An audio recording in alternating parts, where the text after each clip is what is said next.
Pardon me while I quickly do the intro. Hello, ladies, gentlemen, and non-binaries! Welcome to the Chamber of the Wraith. My name is Barbara, and today we are tackling, well, I don't know exactly what to call it. I call it inspiration. I'm screwing around with a new park build in Jurassic World Evolution 2.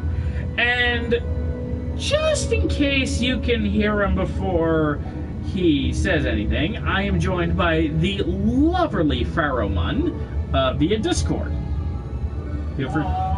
Hello. In case you can hear him, mind you. If you can't hear him, then all the better. Because he is on a Discord... Voice that of a host. Sorry, say that again? I said, otherwise I'm just a voice.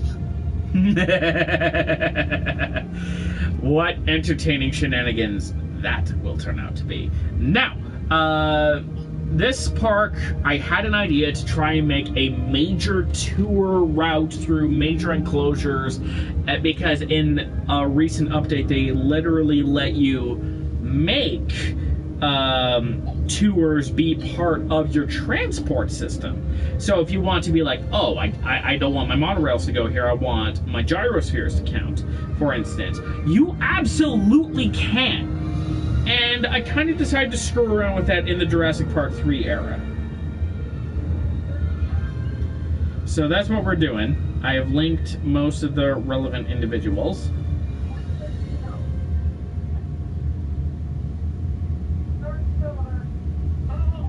So, here we go. I will admit, too, I've also gotten kind of carried away. Did you get the link, Pharaoh? Yeah, I actually have the stream already pulled up. I got notified on YouTube. Lovely. Okay, cool. So, just so that we're clear, I'm building up the, pulling up the layout now. It's 4 massive enclosures connected together, and we have an entrance hub, a tour hub, and then a get-off point hub, I suppose you could call it. With paths and such, we'll finagle with these later. And if you're wondering how we're going to get dinosaurs into the park, I built a hatchery close to the incubator, or close to the entrance, that will let us incubate dinosaurs and release them as we see fit. I'm just going to hit play now, because I thought I was, but I wasn't. And it's going to take an age or two to get the fences up because, well, literally 2/3 of the island are going to be fenced off for the dinosaurs. So I'm going to wait until power comes online before I start incubating dinosaurs. Now, I have also decided to take the liberty of choosing dinosaurs specifically. So this first paddock with the large lake on the left, this is for Spinosaurs. I have not decided the specific dinosaur yet, so audiences can choose between Suchomimus, Baryonyx, and Spinosaurus for that one. Although I think Baryonyx and Suchomimus are actually compatible. This middle one, let me check the signs because I planted them. Yep, this is for the late Jurassic, so Brachiosaurus, Stegosaurus, Dryosaurus, and one other sauropod. And then we have over here, it's got the Triceratops signage because this is where Triceratops, Pachycephalosaurus, and Ankylosaurus, and maybe one more dinosaur from that era will be. This top exhibit over here, I'm not sure what I'm going to throw in here yet. It might be, honestly, it may be Pyroraptor, it may be Therizinosaurus, it may be another collection of herbivores, like late Jurassic China, mid-Cretaceous North America, whatever goes up here. And then I'll figure out what to do with this large patch over here. But for the time being, we're waiting for the power station to come online, and we will work from there. Just real quick, I want to test, because I have the stream pulled up on my TV, so I want to see if I can actually hear my voice through the stream. Okay, cool. That would be very smart. I would appreciate that. Let me know when you have it pulled up, and then bear in mind there's a 10 to 15 second delay, so just ramble about something random. Tell me a fun fact, tell me a fact about a movie that you absolutely loathe. I'm not picky. So I just checked. I was listening to him through the stream. I am just a voice in your head as far as chat would be concerned. Okay, noted.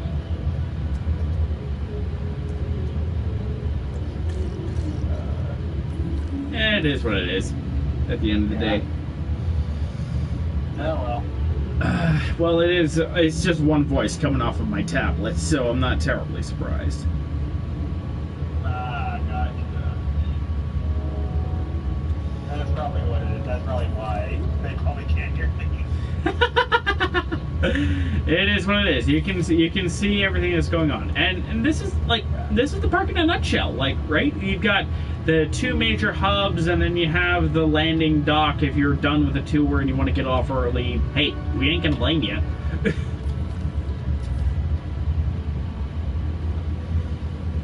There we go.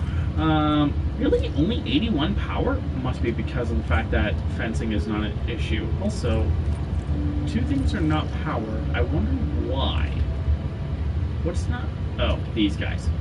All that takes is a quick addition of a repeater substation back behind the hotel, and then I'm gonna make this every 150 meters so that the dinosaurs don't freak the fuck out.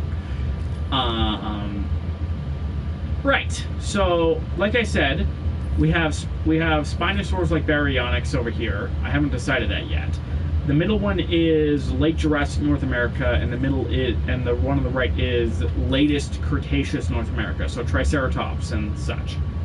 And then up here, I don't know what to put here.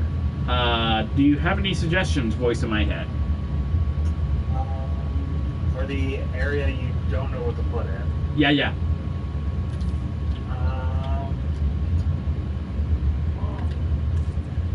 It can be herbivore or carnivore, if that helps. Herbivore, carnivore. So no aquatic exhibits. Oh, because of the tour group. Yeah. I can put an aquatic like next to that, but like over where the rest stop is. Then how about a big old mosasaurus tank right next to it inside? Ooh, okay, I can make that work. For those who don't know, the voice in my head's favorite creature in Jurassic World, I believe, is actually Mosasaurus. Yes, my favorite prehistoric animal is the mosasaur. And why is that? Just because it's a big honkin' sea serpent monster thing? That, I think it's actually a very fascinating animal to like read about and learn more about in general. Okay. But on top of that, it's also something in Norway. Right. The voice in my head is a big fan of Norse myth, just so you know. By the way, they cannot hear what I'm saying, so that last comment was just completely out of context. What, the Norway thing? Yeah. No. I'll provide as much context as I can. If they're bothered by their curiosity, they can just ask. I can also just periodically post it in chat roughly what I'm saying. That would be much appreciated. I think I'll do that. Okay. There's these guys. They've got these guys. Okay, so I'll make a mosasaur tank a thing relatively close by. And that's relatively easy, actually, because I learned Mosasaurus can be built in what I call a perfect circle tank. One in the center, and then 1, 2, 3, 4, 5, 6 sections around to create a big old hexagon. And then that's enough space for 1 mosasaur, maybe 2 if you get lucky with the genetic mods. But really, we only need the 1.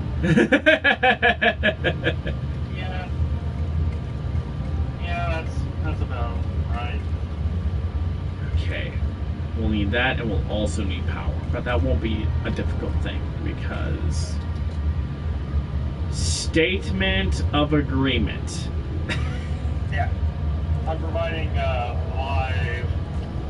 live sort of explanation of one thing since they can't hear.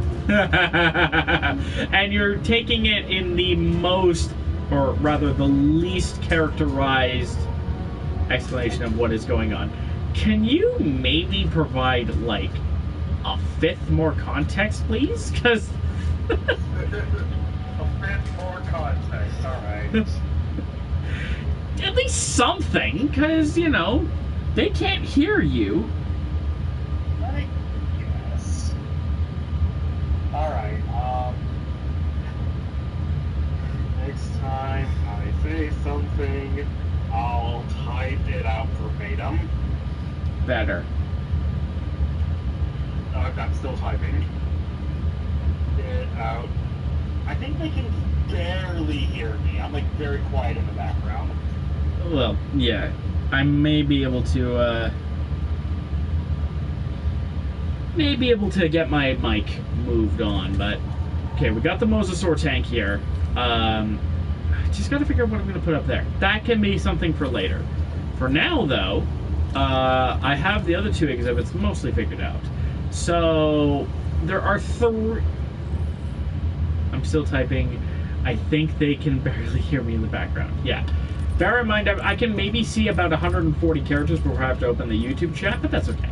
Piscivore. So we've got Baryonyx, Spinosaurus, and Suchomimus. I'm trying to think which of these works best. Because I could do Baryonyx and Spinosaurus together, or Baryonyx and Suchomimus together. But Spinosaurus on its own has a higher appeal rating than one of each of Suchomimus and Baryonyx combined. Plus, it's got a cool sail on its back. So... I'm a little biased. I'll admit I'm a little biased towards Spinosaurus aegypticus. Spinosaurus it is. Yeah, I got a bias. I think Spinosaurus looks cool. I think I'm just going to try to speak clearly because I'm listening closely and you can make out what I'm saying. I just have to speak very clearly. I have to enunciate. 1 sec. Let me see if I can bolster your understandamification. Where is that? Yep, there it is. So if I pull this close, it is now resting on my laundry basket. Mic check. Testing the mic. Testing! I'm testing! How's the sound? It's gonna come through in a second. Oh, I can hear you. Okay, yeah, I'm coming through a little more clearly. Swish. I had to fish you out of my clothing basket. I'm sorry. Perfect. Jeez. And fun fact, Spinosaurus only likes one other dinosaur in his paddock. Everything else is either neutral or it doesn't like. Oh yeah, what's that? Compsognathus. Although, to be fair, every carnivore likes Compsognathus. Except I learned that with small carnivores, if they like Compsognathus, it means they want to eat it. Which is very upsetting. Well, then. You're telling me! I'm like, oh, this would be kind of cool, really cute, whatever. But, no. Apparently not, because I can't have nice things!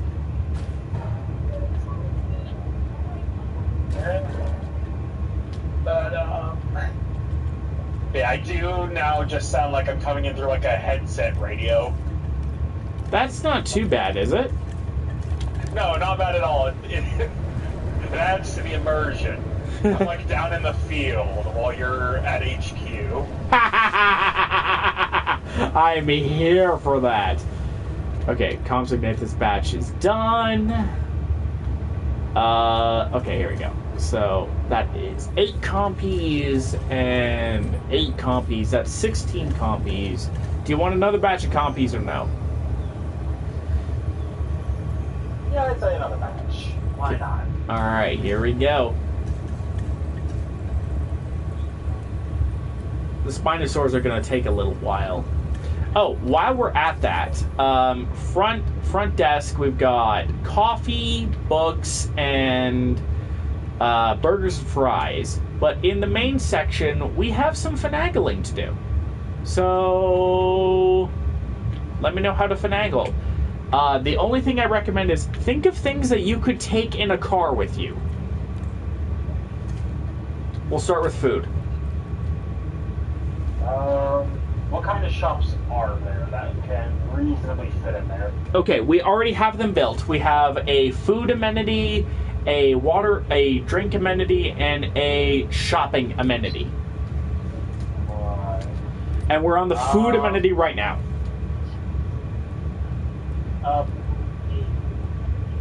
Then things that you can take in a car. Yeah. They're not a big gourmet steak. No. But, like, stuff like, we've got, like, churros, crepes, bento sushi, falafel wraps, ice cream I'll sneak in another way. Ice cream could be like a treat at the end of the tour. Yeah, exactly. And even then, we can have just an ice cream parlor up front, and then we can pick something else. Like, waffles. That's an option we have, is waffles. That's good. I think so we have moigas right now. I think we need a vegetarian. I guess I could just have vegetarian burgers at the burger stand, so... Well, we can... Donuts? Donuts? I could do that. Donuts, and then... Do you want to throw an ice cream parlor in here, or no? Yeah, throw in a big old ice cream parlor. Dunzo. Okay, and then we'll just hit the satisfaction for other things, like bench seating and... seating booths, for those who decide to stay behind. And then if we go to it's currently bottled water, which I assume is okay, but we have a ton of options. So I just had a neutron brain blast moment. You mentioned people who choose to stay behind. What if you build like a big ass observation tower for the people who don't go on the tour, so they can watch their like family and friends go on the tour? Well, like, from their elevated observation position. Well, there's a couple of viewing platforms and viewing platforms and viewing galleries available. I thought of that. I'm glad that you brought it up, though. Oh, okay. I predicted the past. You reasonably discerned what I was going to do. So, do we want to do bottled water, or is there something else you want to do, like energy drinks, soda, ice slushies, milkshakes? Well, realistically, you have all of the above. But the question is, do you want this to be a healthy place, or do you want it to be a fun place? I'm not picky. What? Okay, give me both options and let me know what you think. So, water is the definite, just baseline in case someone doesn't like soda or whatever. They need to have water. But I think for the other one, soda works. Get like a freaking brand deal with Pepsi or Coke. So over here, then we can do. Excuse me. Soda drinks. Soda cans. There we go. Ow. And over here can be bottled water because it's the start of the tour, right? Yes. Okay, I'm just going to make it... Just be hydrated in this very tropical area. Yeah, you're goddamn right. Okay, I'm just going to do some things. So where is this park set in? It is on Isla Nublar 1993, which means it is on Isla Nublar, 120 miles west, I believe, of Costa Rica. You mentioned Jurassic Park 3, and I was thinking Isla Muerta, but this doesn't look like Isla Muerta, so I was just a little curious. No, this is Isla Nublar. This is the original Jurassic Park. Right. Sort of. You know what I mean. And then for food, or for things you can take that you can buy, like fossilized ammonites and hats and clothes and whatnot. Can you sell, like, rain ponchos? Rain poncho? Well, okay. I'll tell you what clothing options I have. I have t-shirts, I have leisure wear, and I have formal wear. Gotta do, like, t-shirts and hats. But let's go with hats. Okay, yeah, I was about to say, I forgot. We have hats. Yeah. And then we can do dense racks. Because no one's gonna want to wear a formal suit while doing this, like, driving tour.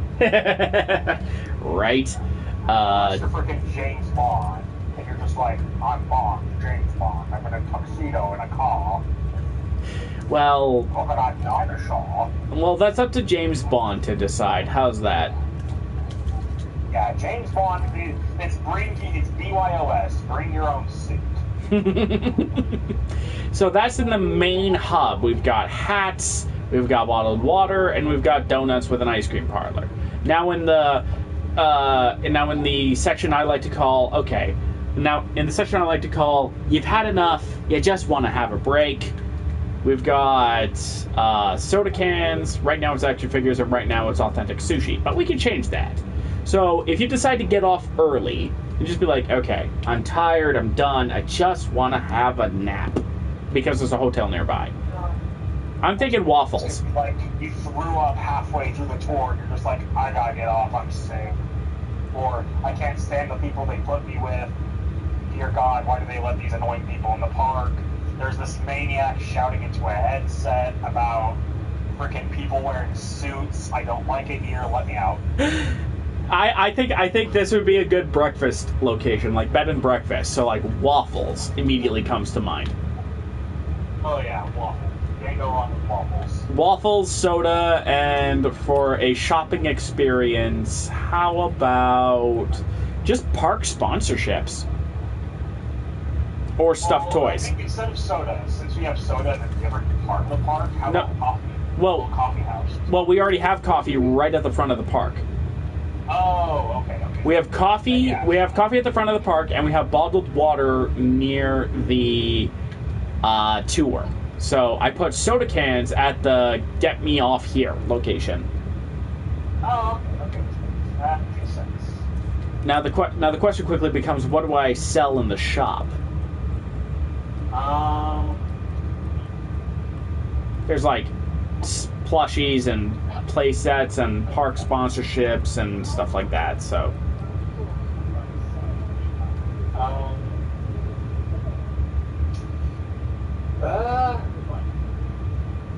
Well, I'm looking at the list that you have up on screen right now. How about you get some nice jewelry? Jewelry! I like that answer. Okay.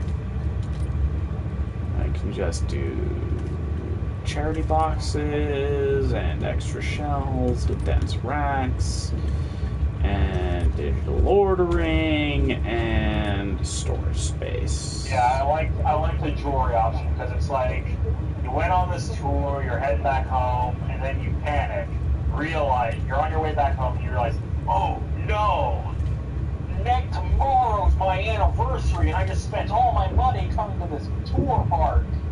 I need to get some jewelry. There you go. And then that's why you panic and get off early. And then, of course, there is one other thing to consider. The motherfucking mosasaurus, baby. The mosasaurus. Which, I'll let you... we'll pop into the species viewer real quick so that you can judge exactly what you want. But, let's see here. If we do this, and that can be punched through. There we go. That should be okay. So I'm going to save as it is right now. That is Guts. That is a separate park that I'm going to make later. Inspiration is where I'm going. Let's go to this. I do like this gate coverage that you've got going on. Well, it's everywhere. Well, it helps that it's most like the park ranger vehicles can actually go through the tour gates. Oh, that's cool. I don't know if they can go through the Jurassic Park gates, though, so I just left normal gates near those, just in case. That's fair. Better safe than sorry, you know? Yeah. Okay, let's go to the species viewer, and let's take a look at some mosasaurus options. Yeah. Because I know how you like your girls, so where are we? Here we go. Mosasaurus. So this is the default. Well, bear in mind, I have a little bit of a delay because I'm watching it through the live stream. Right, so I'm starting from Sonoran Desert. Let me know when we get there. Alright. So... Okay. Sonoran Desert, there we are. Okay. Very, very tan. Alright, so we've got, following through, Death Valley, Great Sandy Desert, Champlain Valley, Salar del Huasco, Limpopo River, Quilion Mountains, Yukon River, Svalbard, Amazon Rainforest, Gambia River Basin, and the Mangrove Forest. So, what do we got?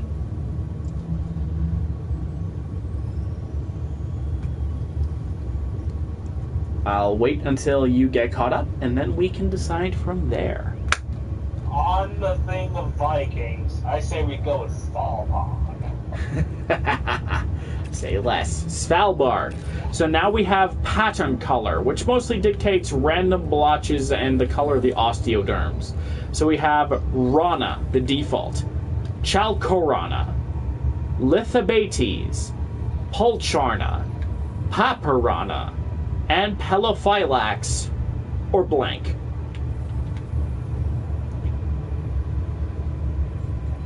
Going through it now.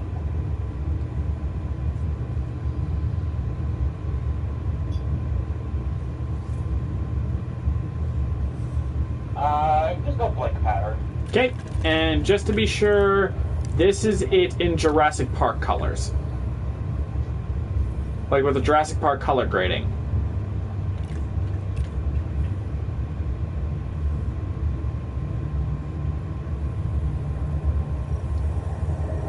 This is your sea monster?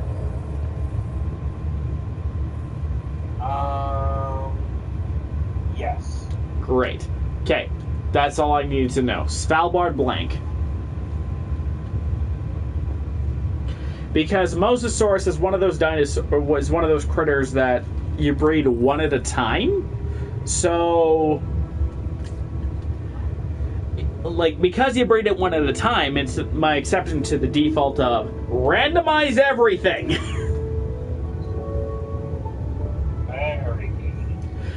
Thusly, with mosasaurus, I'm just like, you know what? If it's one color at a time, I can program the colors ad nauseum by myself. Yeah. Build your own version of Jurassic Park on Isla Nublar, free of restrictions. Thank you very much. Okay, so... I did see Tylosaurus in the, like, species selector, and I was very disappointed when it didn't look like the Telltale version. No, it's their own design. Yeah. Anyways, Svalbard with blank, with resilient, long living. I'll cut the needy out, leave the large appetite, and I'm going to buff both of these and throw in a chance for fitness. Let go. Now, bear in mind it's going to take a little while, but we will have your mosasaur relatively soon. For now, I need to set up, because there's a chance for the large appetite, not one, but 2 shark feeders. That's perfect. Like, I absolutely fucking love mosasaurs, just reading about the freaking thing. The mosasaurus found in the Netherlands, Mosasaurus hoffmanni, is actually one of the largest of the mosasaurs, full stop. Oh, yeah. Oh, that thing is fucking huge. It's fucking huge! 17 meters from nose to tail. How's that sound? Yeah. I mean, it's not as absurd as freaking Mosasaurus maximus or whatever the fuck they call it in Jurassic World. Yeah, that is not them. And I just realized I might... I've never been clear. Is it like just a completely fictional species that they made up and it's like... Yes. ...existed in the wild 65 million years ago? Or was it like one of their unique species that the park specifically made? It's the latter. They made it up specifically for the park. Right, so in universe, they're never saying that the Mosasaurus maximus ever actually existed. Nope. Okay.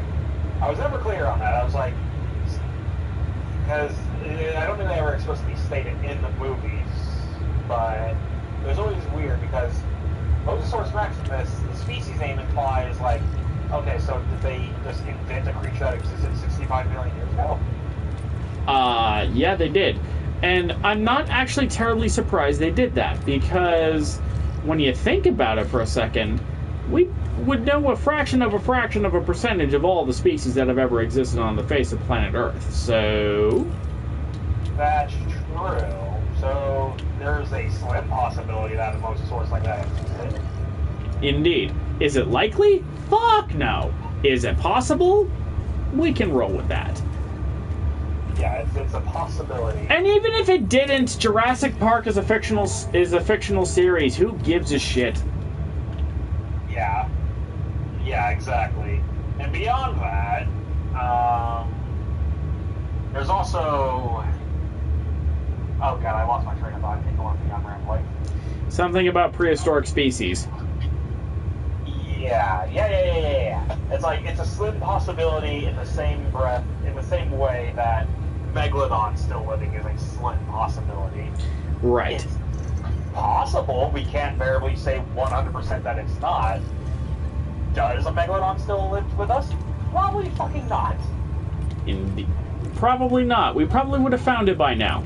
But did it? Yeah. Who the hell cares? Yeah.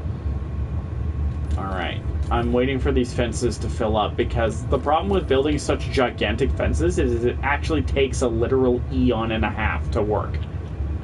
But yeah, aquatic paleontology to me is extremely fascinating to learn about. Indeed. Wait, you live in... What state do you live in right now? I currently live in Missouri. I used to live in Florida. Okay, so you used to live in Missouri. Or you're living in Missouri right now. How close is that to Kansas? Well, from where I actually live, like, right on the border of Missouri. I'm technically in Illinois, which is on the opposite side of Missouri or Kansas. So, not like super close, but close enough, right? Yeah, I could reasonably make, like, a weekend trip out to Kansas if I really wanted to. Well, how's this for a mad fact?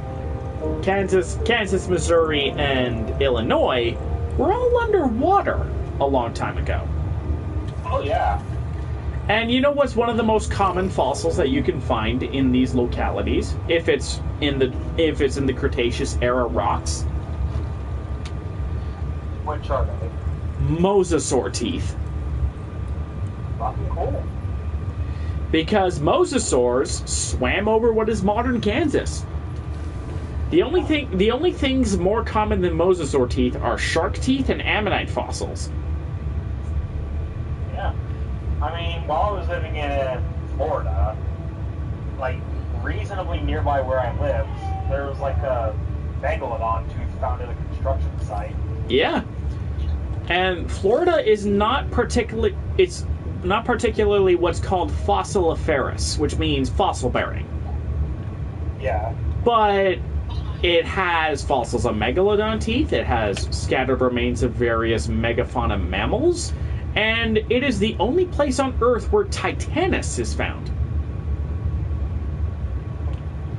And for those who don't know what Titanus is a terror bird. Yeah. But yeah, it's like, and then it's like, things like that blow my mind. Like, the whole finding a megalodon tooth at a construction site, just like, found by a worker who was looking around and just sees a giant fucking shark tooth. And it's like, it really puts into perspective just how many fucking teeth sharks in general go through. Yeah, like great whites go through 4,000 or 5,000 teeth in their lifetimes at least.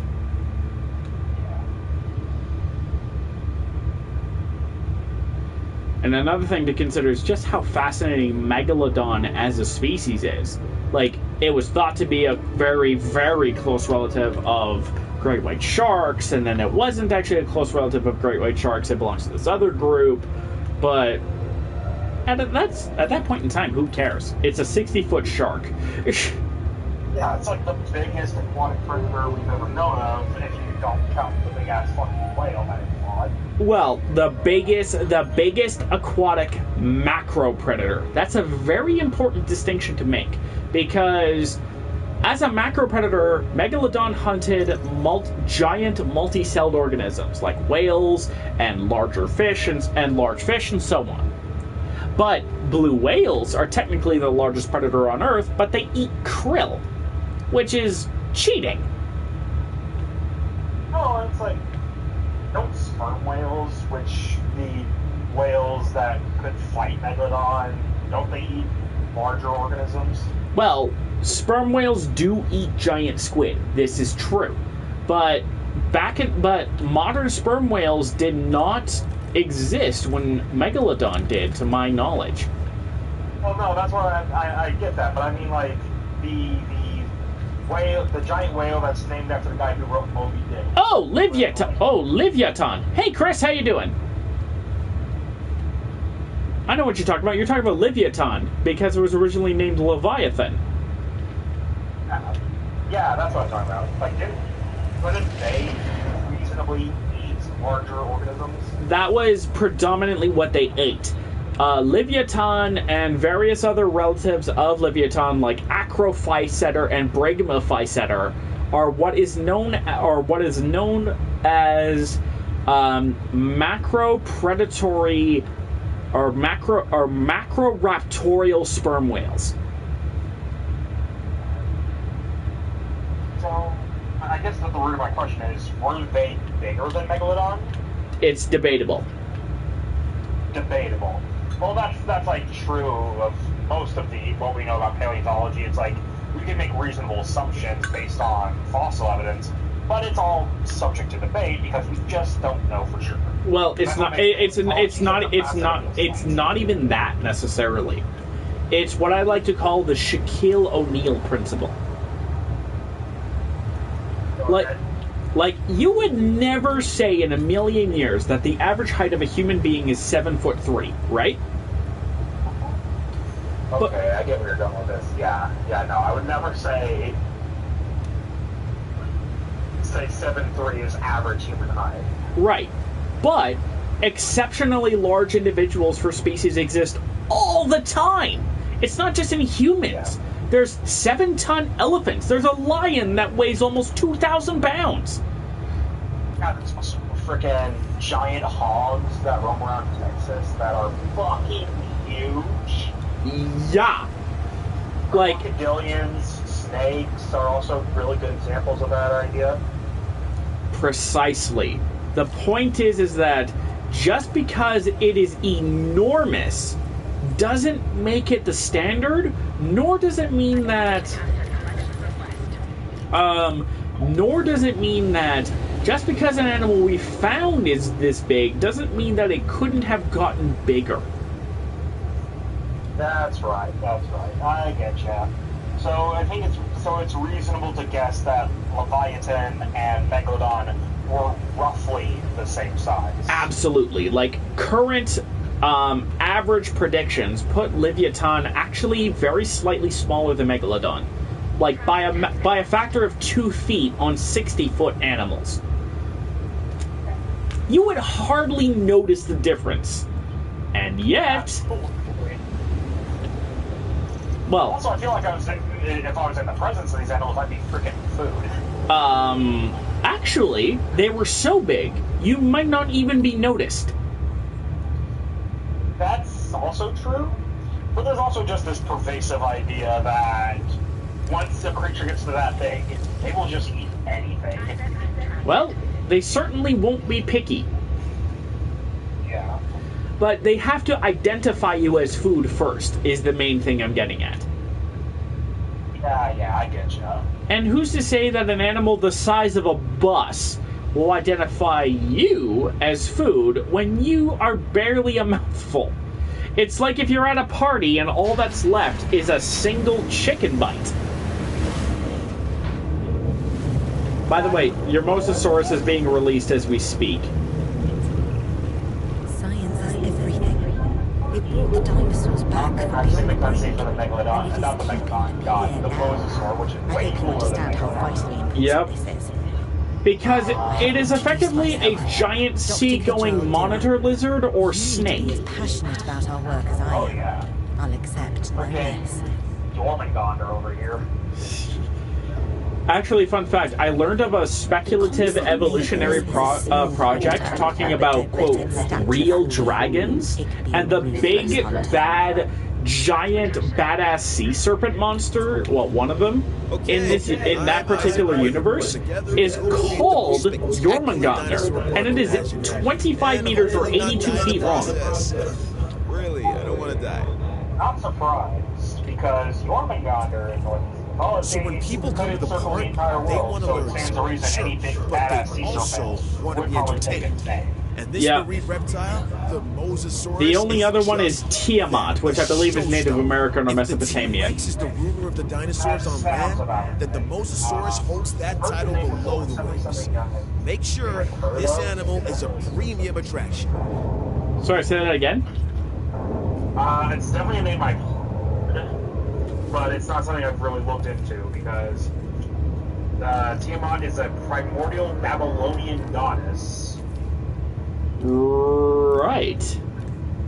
So it's actually Babylonian mythology. Even more Byzantine. Yeah. In the Mesopotamian region. There we go.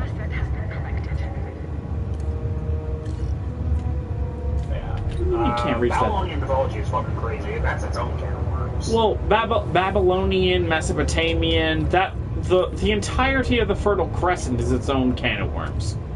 Because that is where some of the first myths, period, were found.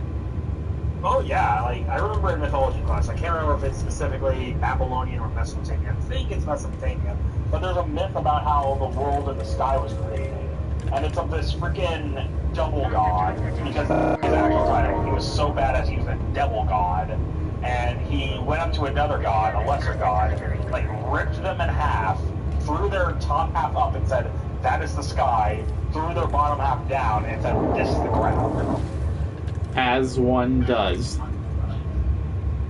By the way, your mosasaur looks fucking badass. I just want to say. Hold on. Oh yeah. Walking, menacing looking. Beautiful girl. I gave it a name.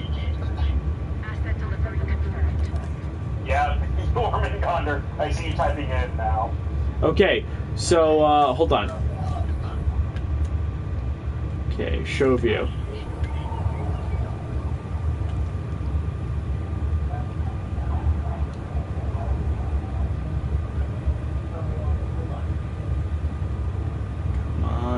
Come on.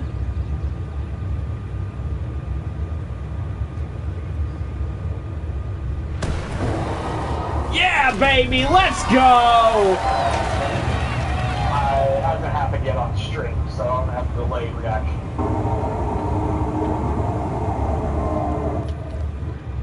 Ah, there it is!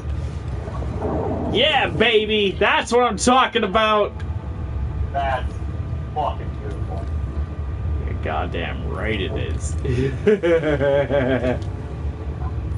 I think one of the most fascinating things, like, forgive me for going on this tangent because I love talking about aquatic predators and prehistoric predators in general, but I think one of the most fascinating things to learn about is how many of these macro animals, like Megalodon and Mosasaur, were more coastal based. Or like hanging around the coast. Which means hanging relatively close to the surface. Yeah. It's like, because when you think of big giant monsters, like the default expectation is, oh, deep down in the deep ocean. Giant squids and such, right? What was that? Giant squids. Yeah, giant squid, colossal squid, those kind of creatures. But it's also like, most of the things in the super deep ocean aren't that big. Like, I think the biggest, I mean, obviously, like, a lot of whales go down deep into the ocean, but they also hang closer to the surface mostly. It's just crazy to think about. And I think a lot of it has to do, of course, with, like, water pressure, meaning that they have to have smaller, more robust builds. But it's very crazy to think about. A lot of these creatures that are super big, that a lot of people would associate as being sea monsters by definition, they would be hanging around the surface where we are. Well, here's actually, you mentioned this, and I'm glad you brought it up, because it's a common misconception that a lot of people think, oh, we need oh, they need to be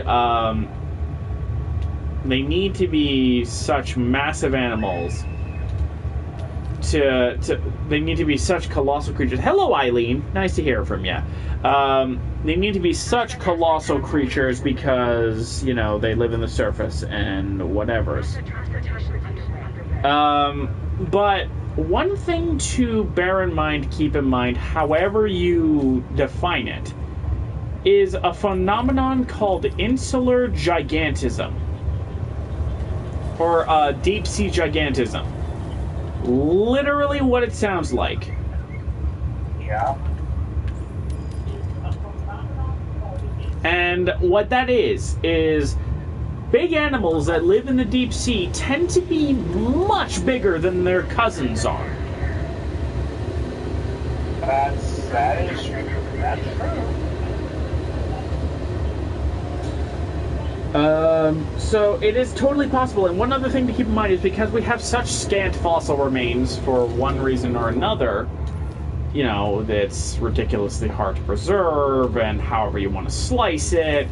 The point of the matter is, it's almost impossible to know for sure what lived at a certain point in time exactly. Like, yeah, Tyrannosaurus Rex lived at XYZ period of time millions of years ago. That is one thing. But one thing to keep in mind is that who's to say... Oh, that's why. But who's to say for sure that maybe there's something we're missing? That is also completely fair, and I mean, there are also things like carbon dating that can vaguely give us an idea, and layers of sediments and associated areas. With oh no, like I'm never gonna say that paleontologists are stupid, because they're not. It's an asinine assessment to say that paleontologists are just making it up as they go. But there's a lot of research. I'm not saying that it's challenging at all. I just think there are things that can give them a better idea, but it is a lot of estimation, guesswork, and theory. Yeah. So that is absolutely fair. It's just a matter of figuring. Like, who on God's green earth would have guessed that a beetle would be a living liquid flamethrower? I mean, yeah, absolutely. And to kind of go along with that idea, it's a lot of theory and speculation. One group in the paleontology community that I have the utmost respect for is paleo artists. Yep. They have to create these entire creatures based off skeletons and speculation. And yeah, that has to be difficult. It is, especially when, like, in order to figure out the musculature of an animal, you need to know the scars that the muscles leave behind on the bones. Like, what a Byzantine detail to have to figure out. Oh yeah, it's like, so paleo artists I have the utmost respect for, because not only do they just generally create what ends up becoming like the accepted idea of what animals look like, usually, disclaimer, but they also have such little information to work with. They have guesses to work with. Educated guesses, but guesses all the same. They have bones and scars to work with, and that's it. Yeah. The entire study of paleontology in general is just fascinating to learn about. Not just what they discover and the animals they discover and all their theories, like all that's fascinating too, but the actual science behind it is also extremely fascinating. That it is. Because what the fuck else are you gonna do to try and figure out the existence of an animal that lived an unfathomably long time ago? Because that's the other thing you've got to keep in mind, is that the human species has existed only for 300,000 years. Some of these animals are literally hundreds of millions of years apart.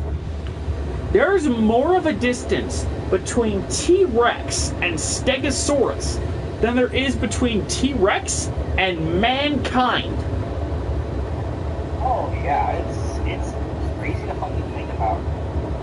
And this is what makes things like Jurassic Park so fascinating is that they put all these animals that are billions of years apart from each other and just shoves them all into one place. And I think that's kind of what I like about Dominion, because it's the closest we've gotten to a what if dinosaurs just lived among us idea. Mm-hmm. Is it the most... It doesn't explore in the best way, but it does kind of paint that picture of... What's changed? There's dinosaurs now. Fire-breathing Giga, anybody? I know that's an extraneous circumstance, but come on, man! I found it humorous only because someone mentioned that when I was explaining a Giga to them, they said, okay, so it's a dragon, before I watched the movie. Literally before I went into the theater, I was explaining to someone what a Giganotosaurus is. And they're like, okay, so it's a dragon. I sit down in the theater, that scene starts playing, I'm like, God damn it. Okay. Let me tell you something truly incredible, okay? What if I told you that the idea of fire-breathing dinosaurs existed as early as the 1980s? Maybe the 70s. I believe it, because it comes back to that fascination with dragons and large reptilian creatures, right? Well, part of it is that, but you also have to consider this. One word. Creationists.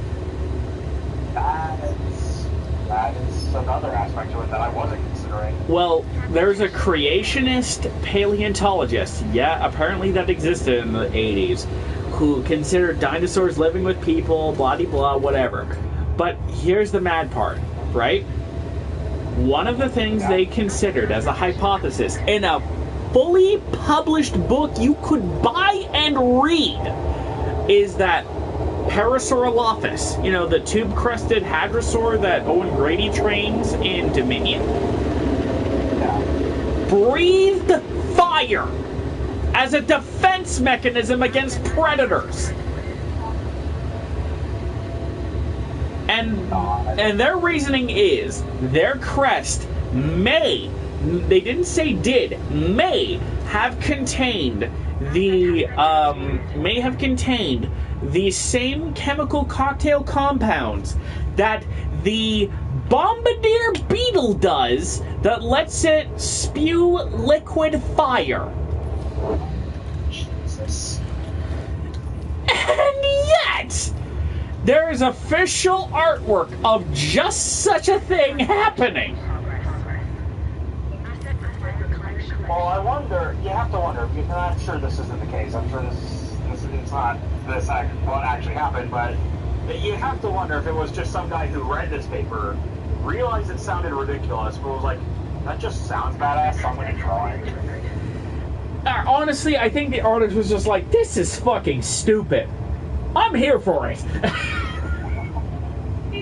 That almost has to be the case, right? Like, because creationist science is a real thing, and it still is a real thing.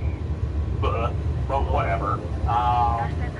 And a lot of it is just generally discredited and not viewed with a lot of respect in the scientific community for obvious reasons. But every so often there's something that's like gains a lot of traction because people are like, this is stupid.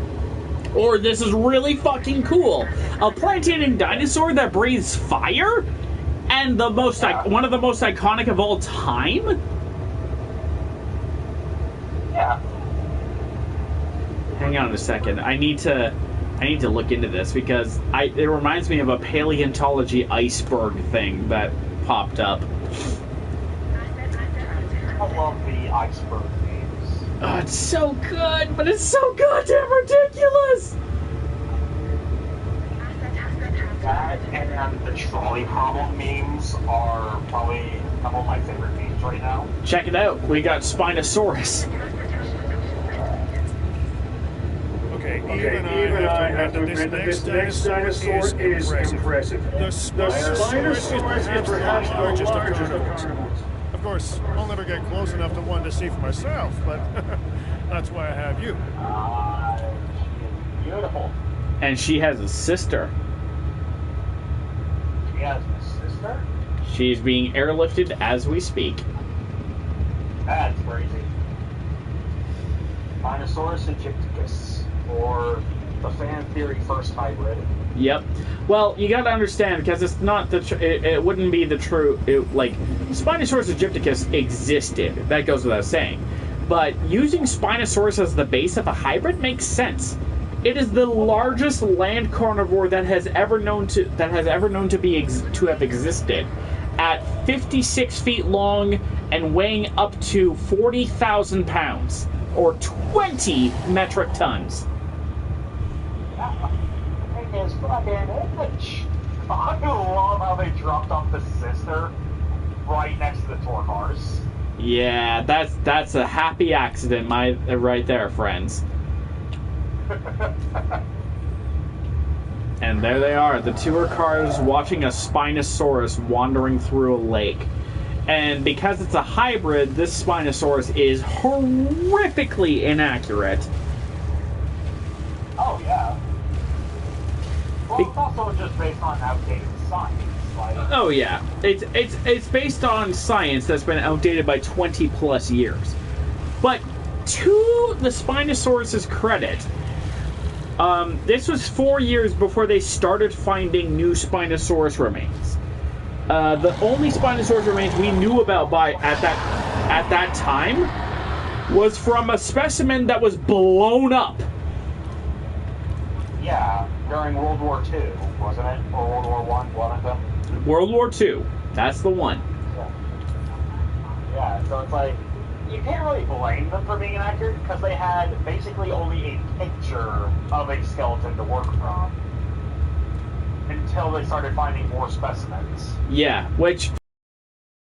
because some dinosaurs don't get that luxury. Yeah. Isn't the most famous, T-Rex skeleton Sue? Yeah, Sue the T-Rex, who was actually sold at auction, which pisses me off. God, how could they fucking sell something like that in auction? That is I'm gonna sound like Indiana Jones, but literally, it belongs in a museum. Ask the people who created the 2014-2016 documentary, Dino Hunters. There are these, for lack of a better term, mercenary fossil dealers who go around the world and find dinosaur fossils to sell at market for profit. That's their job in life. I mean, first thing that, it's terrible as it is for, the scientific community, that just sounds like a badass job. Well, and secondly, I actually, this is tangentially related, but I've actually gotten to see Sue in person. You lucky son of a gun. When I was a super young kid, I think I was maybe 12, maybe 13, but I was on vacation to a dinosaur museum in Branson, Missouri. Branson is kind of a big tourist town in Missouri. Okay. And they had a dinosaur museum there, and on display at the dinosaur museum there in Branson, Missouri was Sue the T-Rex. The most complete Tyrannosaurus skeleton that we know about, that ended up getting sold, if I'm not mistaken, for $8 million. That is absolutely ridiculous. Seeing Sue in person was, I kid you not, fucking life-changing. That's what made you think, oh wait, dinosaurs are fucking cool. Well, no, I always thought dinosaurs were cool because Jurassic Park was one of my favorite movies as a kid. But what it more was is obviously they had life-size displays of dinosaurs, and at the St. Louis Science Center they have this big animatronic T-Rex next to an injured animatronic Triceratops, and it's supposed to be life-size. So obviously I kind of had the idea of how big these things were, but I think there was something inherently different about seeing the skeleton of one of these things, because it was more it felt more real. Right. It felt more like I was actually seeing what one of these things were, and just how fucking big it was. It kind of put into that sense of, oh, these things were huge. These things were massive creatures. And I think the big thing for me, too, is that it was real. These aren't dragons. These aren't manticores. These aren't freaks of nature aberrations. These actually, truly walked the earth. Yeah, and I think that's a lot of what it was. It wasn't just, oh, dinosaurs are cool, this is a big dinosaur. It was just a case, this mind-blowing moment of, this thing was an actual animal that actually walked the earth. Because it's like, sure, in Jurassic Park, they talk about dinosaurs being real, and books you read about dinosaurs being real, but seeing Sue in person, seeing that being the most complete T-Rex skeleton on the planet that we've ever seen before, in person, with my own two eyes, there was just something fundamentally view-altering about it. Well, part of it is that if you see the skeleton of an animal, you know it's real, right? You see the bones, it is legitimate.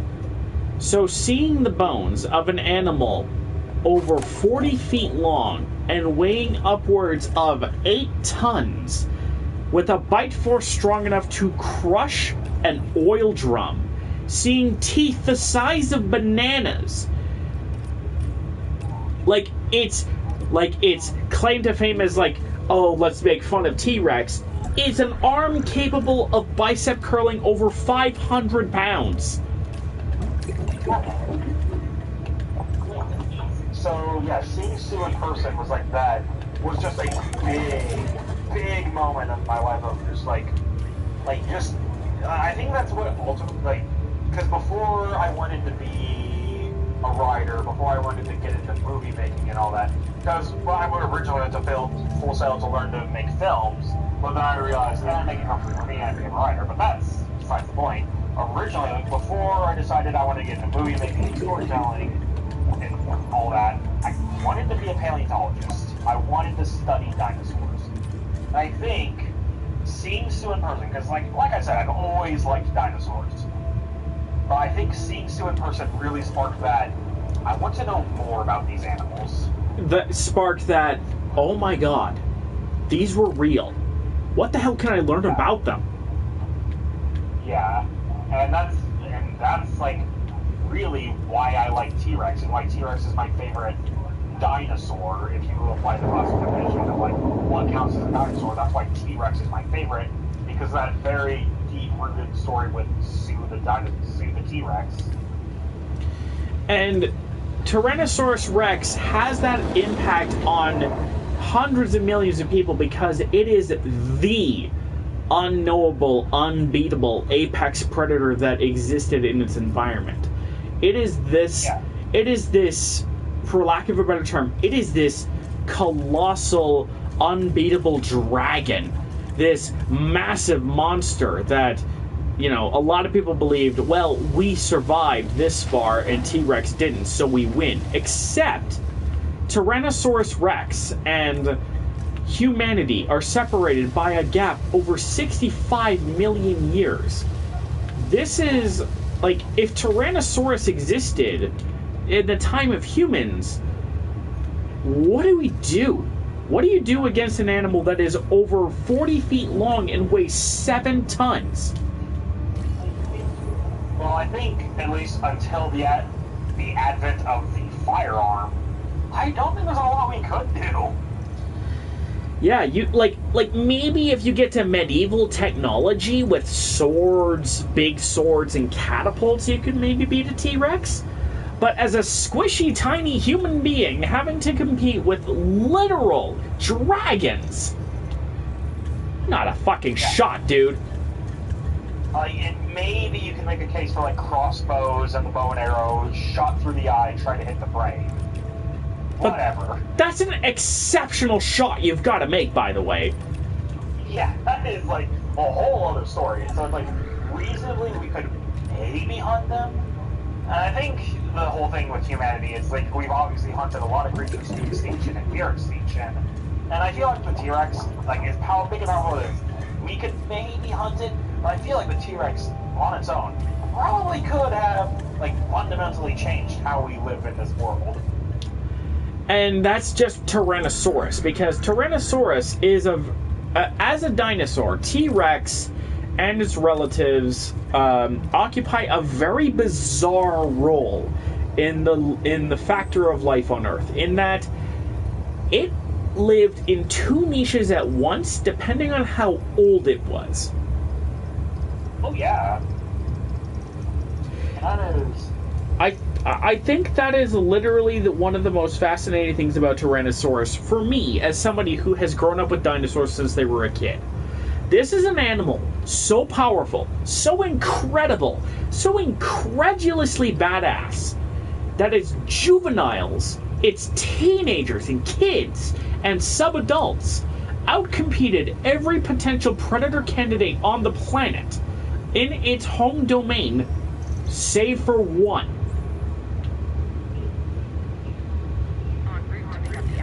And that one is a supersized, jacked up exception of a dromaeosaur. Yeah, like for real.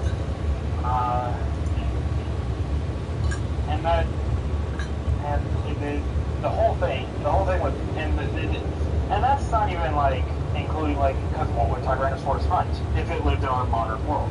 I think they would boil down to humans. We would be large enough to fit in its mouth reasonably and make a good meal. Well, more of a snack. Tyrannosaurus rex was capable of swallowing 500 pounds of meat and bone in a single go. The average human weighs 190 pounds. That's true, and that's obviously like the cultural thing. But the whole thing is like it all boils down to like beyond the whole could humans even survive this. It all boils down to could the T-Rex survive living in this world without its food source from its own time? Well, okay, let's think about it for a second. It would depend on where it lived and what it was hunting. If you put Tyrannosaurus in modern sub-Saharan Africa, it would be fine. Tyrannosaurus would have elephants, rhinos, hippos, antelope, and various other animals to hunt. And antelope in particular is important because Tyrannosaurus, as an animal, had two modes of life. Aggressively active pursuit predators that were really fast as young, like juvenile tyrannosaurs, and then you have the massive ambush predators that overpowered its prey, like adult tyrannosaurs. And I showed you the growth chart. Juvenile tyrannosaurs would need to eat 800 kilograms of meat a day. This is the Pachycephalosaurus. That is half a rhinoceros a day. With very sparing population, Tyrannosaurus could make it. It's also an herbivore, so obviously she couldn't. Yeah, in Africa, I think like that's the big kicker. It's like it would have to be in places like Africa. Like realistically, it probably wouldn't exist anywhere else. Maybe North America back when the bison were more common. Or when any megafauna was more common. Yeah. Yeah, so like reasonably North America, if assuming that humans didn't hunt megafauna to extinction. Because we are an invasive species. We came out of one of the most difficult places to live as a continent. Nothing gets past me, especially in the States. Make sure you're paying attention to the details, or you'll be hearing from me.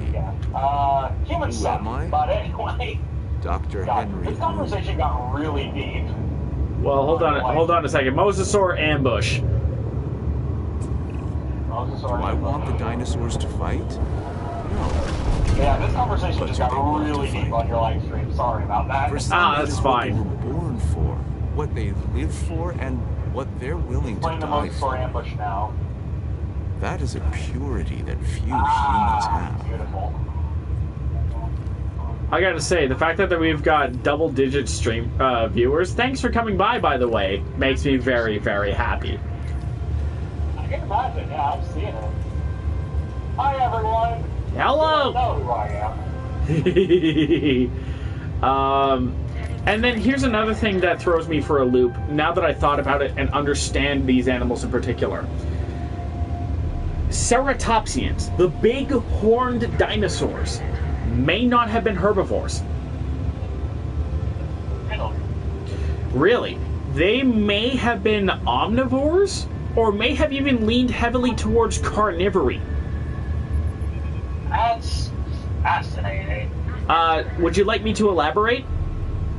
Yes, please, because I'm having trouble wrapping my head around that. All right, so take Triceratops, an 11-meter, 10-ton herbivore with horns over 4 feet long coming out of its head and a massive bone frill. I paused it specifically to highlight the tranquilized trike, right?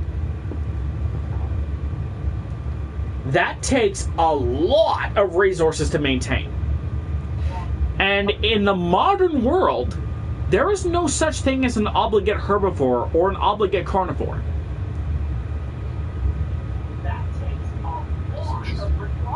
So, like, for instance, I've seen horses eat fish, tortoises eat birds, giraffes chew on antelope skulls, and deer hunt and kill birds. All of these animals have one thing in common: they need the minerals that only animals can really store in their bodies to produce certain things. They need them for bones or shells or antlers or whatever. Now, take a look at Triceratops for a second. It is huge. It is almost as big as T-Rex and weighed twice as much. It had huge horns, massive muscle power, and a big beak that could easily break the bones of any carrion it happened upon. Now, a major hypothesis among paleontologists now is that Triceratops may have habitually, more than occasionally, eaten carcasses. Like, any leftovers from a Triceratops or from a Tyrannosaurus kill, Trikes may have eaten or chewed on. That is interesting to think about. Or how about this for a hypothesis? Triceratops may have been active hunters. Like they're again interesting to think about. Because remember, deer are actively hunting birds, giraffes are chewing on bones. It is not unreasonable to think that an animal like Triceratops, which has recently been likened to the pig of the Cretaceous, may have eaten lots of plants, but also lots of meat. And what's going to challenge a 20,000-pound tank off of a carcass? That is really true. Like, it does make sense. Especially with what it has to maintain and how huge it is. And here's another interesting thing about that. It's not specifically related to Triceratops, it's related to duck-billed dinosaurs. But duck-billed dinosaurs were not strict herbivores. And we know this for sure. It's not just, oh, an educated guess based off of animal behavior. We found direct evidence. We have found the coprolites, the preserved coprolites inside of the body of a hadrosaur. The poop about to be released from a duck-billed dinosaur. And inside of this poop, they found shards and fragments of shellfish and crab. This was a hadrosaur that wandered onto the beach, found a rotten log full of barnacles and mussels and crabs, and ate the seafood. He's our security specialist.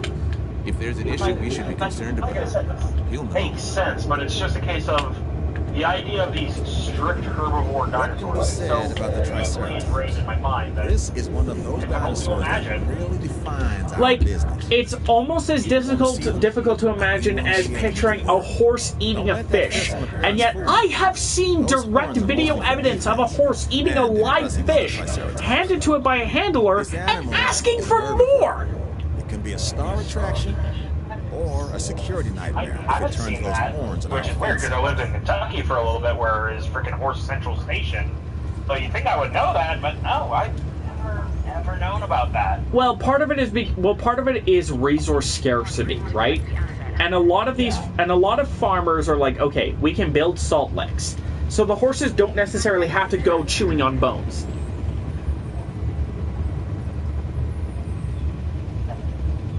I guess it does kind of make sense because there's like stories of handlers losing fingers from feeding horses, and the horse just chomps down and eats the finger and just eats it. Right. That's bone, that's flesh, that's protein right there.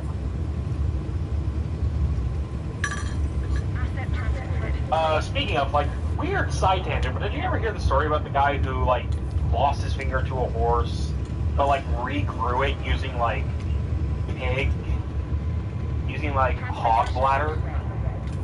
Hog bladder specifically seems like a stretch, but that actually doesn't overall surprise me. Exactly like what I described. The guy was feeding this horse. It chomped down on his finger, bit it off.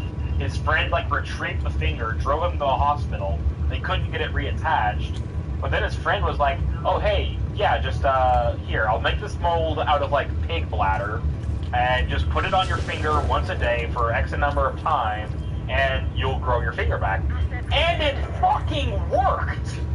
You know what's the mad part about that? I'm actually not surprised. It's like, so yeah, it's like tangentially related because horses and whatnot. But it just reminded me, it's like nature's fucking weird. You're talking to that. You're saying that to somebody who has actively grown up and has been obsessed with nature since she was a little girl. Well, little boy at the time, but you know what I mean. But no joke, no word, no lie. Ankylosaurus. I call it an armored wall of walking, breathing trouble.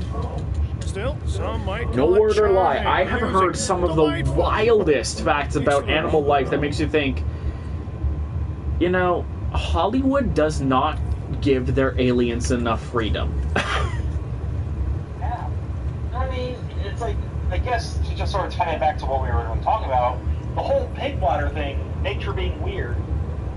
Yeah, it makes sense that these notions that there are pure herbivores in our modern world and in the dinosaur world don't make sense.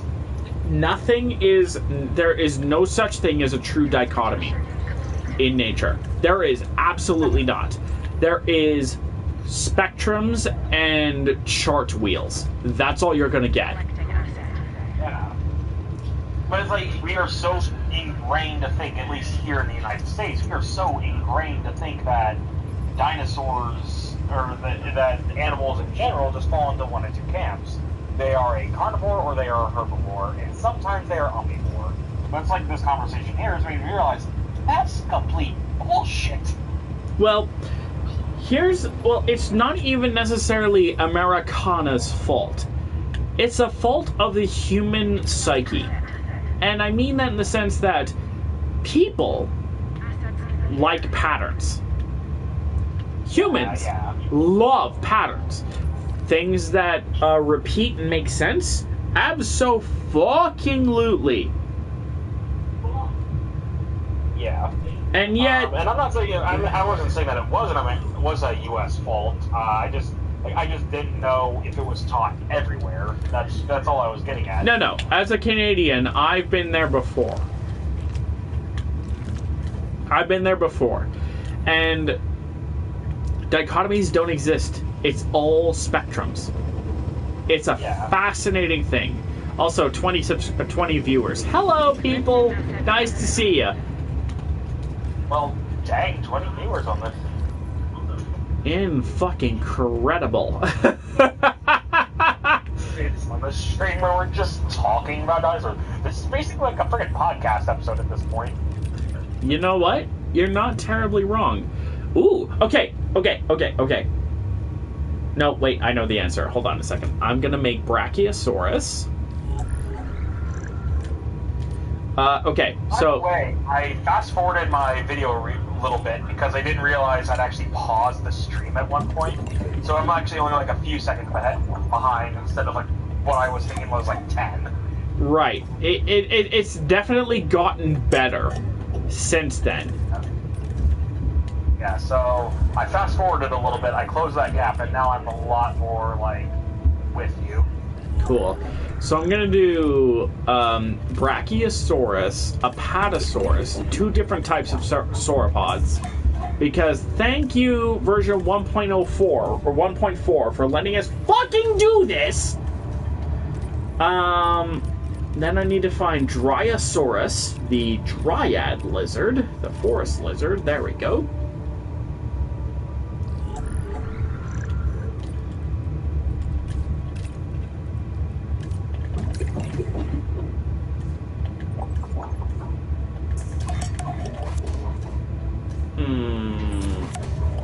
Okay, the first batch is going to be more likely to be social, and the second batch is going to be more likely to be tolerant.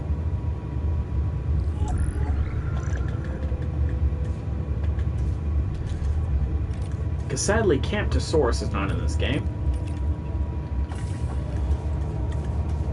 And then we have... I've kind of been working on a sort of a little top 3 list of dinosaurs or prehistoric animals I'd love to see added to the game. I'm all ears. Talk to me about it. I mean, one of my picks, Dimetrodon, ended up in this game, which makes me very happy, so... I find that very fascinating because didn't Dimetrodon like predate dinosaurs by, like in general, by millions of years? Tens of millions of years. But Dimetrodon showed up in Jurassic Park toys since the beginning. Like, since the movie, we've had Kenner Dimetrodon dolls that dated back to 1993. And Dimetrodon is the pre-dinosaur dinosaur, so... Yeah. I love Dimetrodon. I think Dimetrodon is super cool. I just find it... It's like the dinosaur nerd in me goes, but it's not a dinosaur. Oh, no. It's halfway to a mammal. Yeah. But anyway, my top 3 picks for animals I'd love to see added to this game. Number 1, Titanoboa. Big snake. This animal, though an herbivore, can intimidate most predators with its size. It's a biggie. Number 2, I think is pretty obvious. The Megalodon. Yep.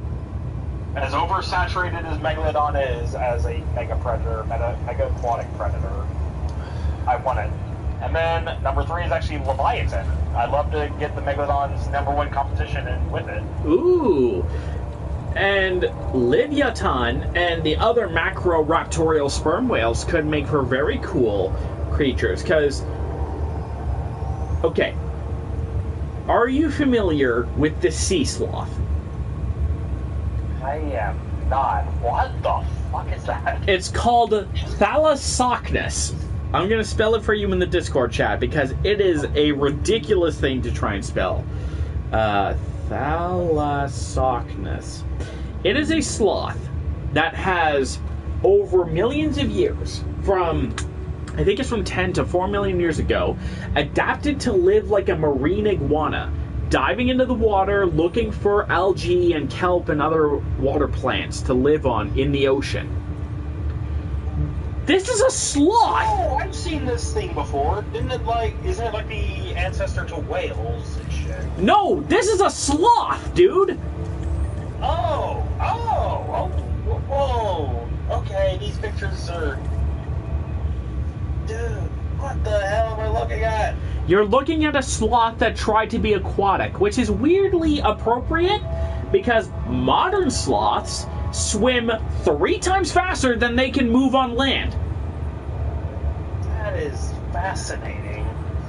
And these guys, like, the modern era Thalassochnus, like the most modern we got, grew to the size of a sea lion. That is not small. Not at all. I'm looking at this paleo art, and it's like, whoa. Oh yeah, dude. Thalassochnus is an incredible animal to study and understand, because it's like, whoa, dude, you seriously mean to tell me that there were sloths that were cliff diving? And yet there was. And here's where it gets utterly insane. What if I told you that a whale predated on these sloths? Oh, that is... Because I saw the picture of it, and I immediately went to, like... Because I've seen a picture of, like, animals that predated whales, but were, like, ancestors to them. I thought that's what this was, but on second look, no, this is crazy. So you're saying whales predate this animal? Oh, by tens of millions of years. I'm looking at animals like Pachycetus, Ambulocetus, Rhodocetus, Dorodon, Basilosaurus, which, by the way, got its rather unfortunate name from a misunderstanding of what the animal actually was, because it was very thin and very serpentine. So the name Basilosaurus means regal reptile, royal lizard. Except it was a whale 60 feet long, weighing 25 tons, with a very lean, streamlined shape. What the hell? What was this thing's name again? Basilosaurus, like basil, the spice? O-saurus. Alright, so it's that kind of reminds me of like the whole iguanodon thing. How do you mean? Well, because the early idea of what an iguanodon was just like a massive fucking iguana, hence the name. But that's clearly not what we think it looks like nowadays. Absolutely not. Like, the only reason why we think it ever looked like an iguana was because of its teeth. And one estimate, this makes me giggle, one estimate from before the Civil War ended, I think it was 1863, about iguanodon, because at this point in time we only knew about its teeth, just so we're clear. Yeah. Came from a dude who thought the animal was 65 meters long. For those in the Imperial audience that don't understand what that is over 215 feet. That's bigger than Godzilla. Like, even as someone who doesn't really know meter measurements, I know that 65 meters is fucking ridiculous to ever assume. And let me translate that for you. It's 3.3 feet per meter. So multiply 65 by 3.3, what do you get? Almost 200 feet! Or over 200 feet! It's called Dryosaurus. Yeah, that is... Before our research, there was no information on adult specimens of this dinosaur. Yeah! We only had the fossilized and that was estimated from teeth! Because they thought it was an iguana, so they thought, if teeth of an iguana are this big, how big was the fucking lizard? And just looking at the original reconstructions of what this thing would look, what they thought this thing looked like, it's mind-boggling that they thought this was a real creature. Mm-hmm. I mean, I'm sending this. I don't know if this is the original reconstruction, but the size of Godzilla is fucking terrifying to think about. You're not that far off. This looks like the Crystal Palace reconstruction of Iguanodon. And you can still visit Crystal Palace in London.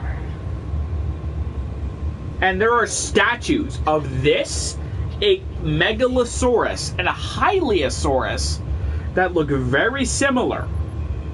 But understand, we know Megalosaurus as a bipedal predator that ranged about 22 feet long and may have weighed up to 2 tons.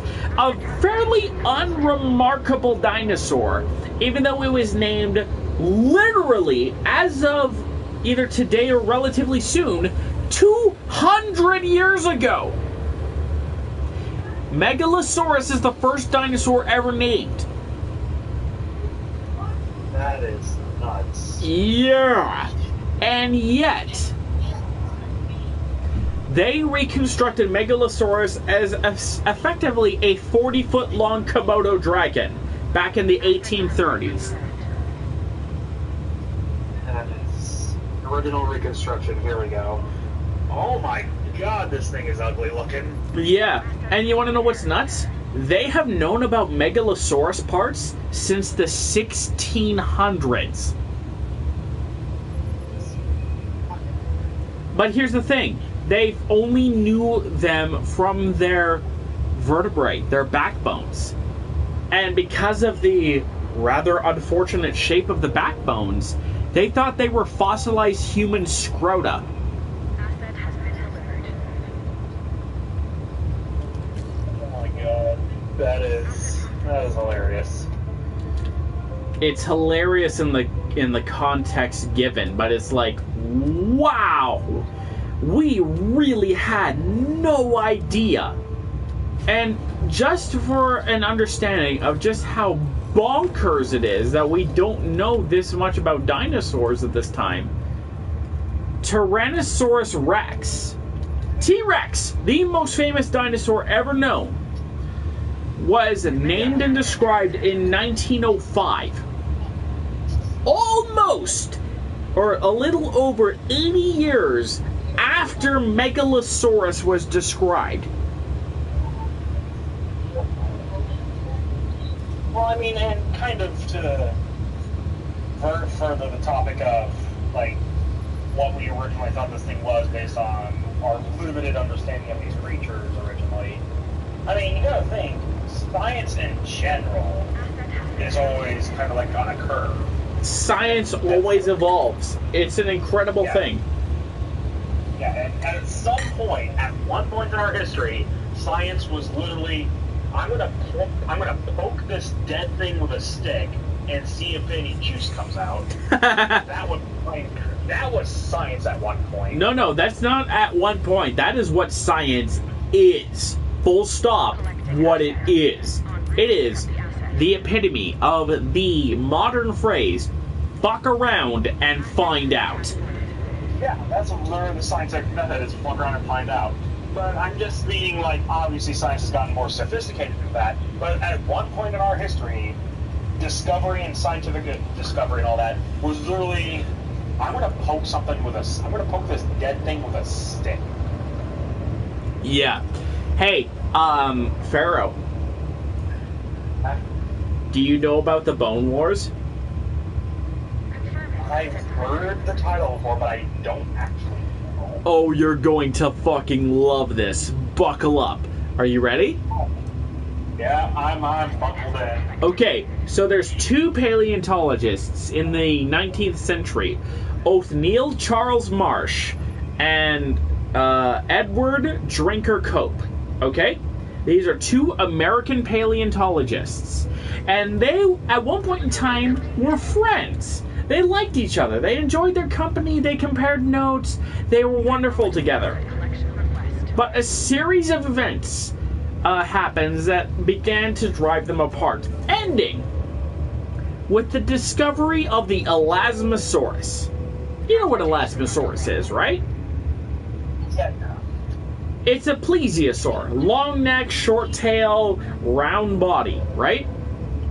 Yeah. Except Edward Drinker Cope put the head on the wrong end. He thought it was short neck, long tail, right? Yeah. And Othniel Charles This Marsh massive specimen is called the publicly and in a crowd mocked and humiliated Marsh or Cope. Okay? And at that point on, they were the most bitter of enemies. I can imagine. And this launched what is known as the Bone Wars, The Apatosaurus's evolutionary which is advantages these are size two and angry, its sensitive white folk literally looking at each other and going, okay, fuck you. I'm going to be the best paleontologist in American history. Over 135 specimens were described, including iconic dinosaurs like Allosaurus, Brachiosaurus, and Camarasaurus. However, What went wrong?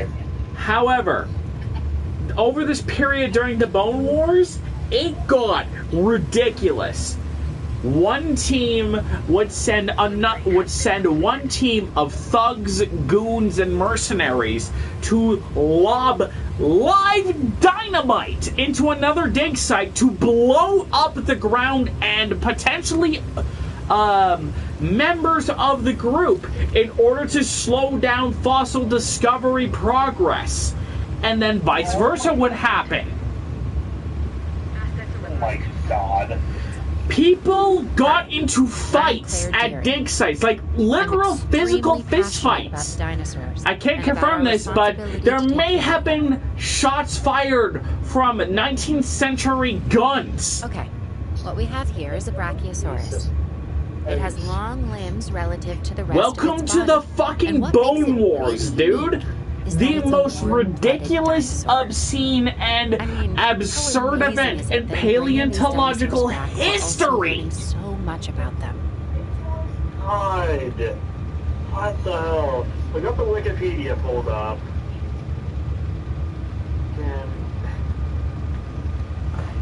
And this all started because of a few misunderstandings and a misinterpretation of what an animal was like.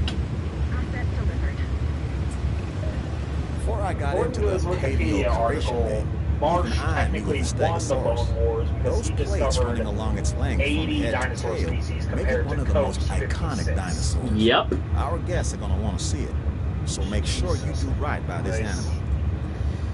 That's right. O'Neill had a decisive lead in the Bone Wars. An almost disgusting lead. 80 to 56, you said, right? Yeah, 80 to 56. That's uncomfortably close to 2 to 1. Yeah. And Othniel Marsh is the guy that went to Edward Cope and was like, your dinosaur is wrong. Yeah.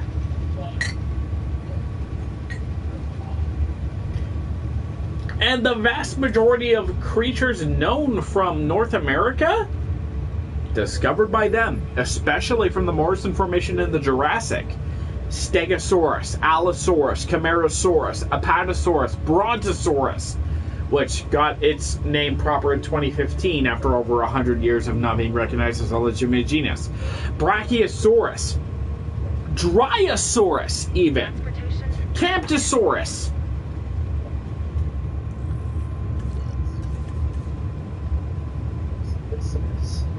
I never looked into this, but I regret it. This is crazy. Why do you regret it?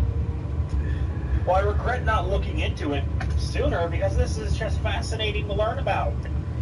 Oh, is it ever? Dude, you're talking about the closest thing that the science of paleontology has seen to full-scale war. Jesus. And it's not at all surprising that these guys were fucking American. Yeah. Well, of course they are. Let's see. Frickin' Edward Cope is from Philadelphia. Frickin' West Philadelphia, born and raised. Progress. The dig site's where he spent most of his days. Confirming asset And there's Othniel Charles Marsh. Where the hell is this guy from? He's from Lockport, New York.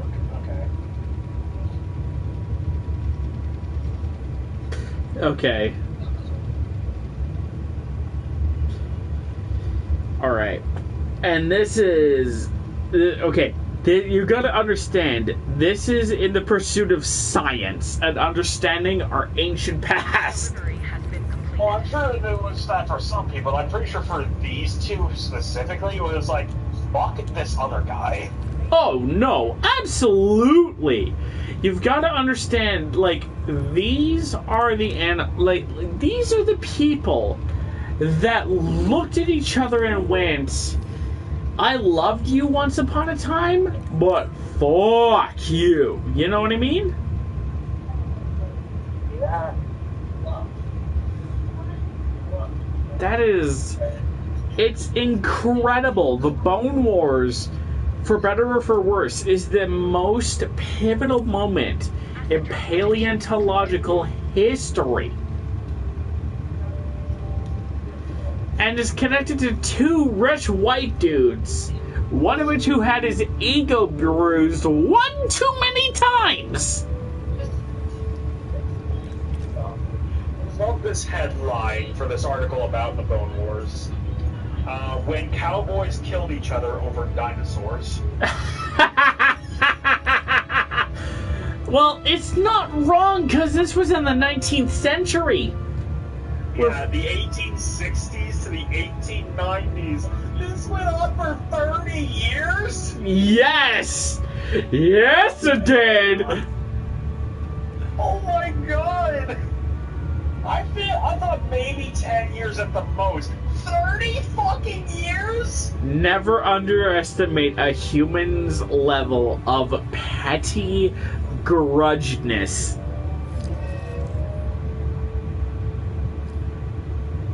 Oh my god. Let's see. Oh my god. Glory hunting. Because of their slapdash glory hunting and aiming outright violence and destructive methods cost us valuable fossils. Well, yes, you have to understand, these people were throwing dynamite at each other. Yeah. Oh my god. People. God. You underestimate the absolute sheer pettiness of humankind. I thought that maybe this went on for 10 years at the most, but 30? 30 years? Christ. Okay, my dude, my guy, I know I'm probably human. I understand that, yes.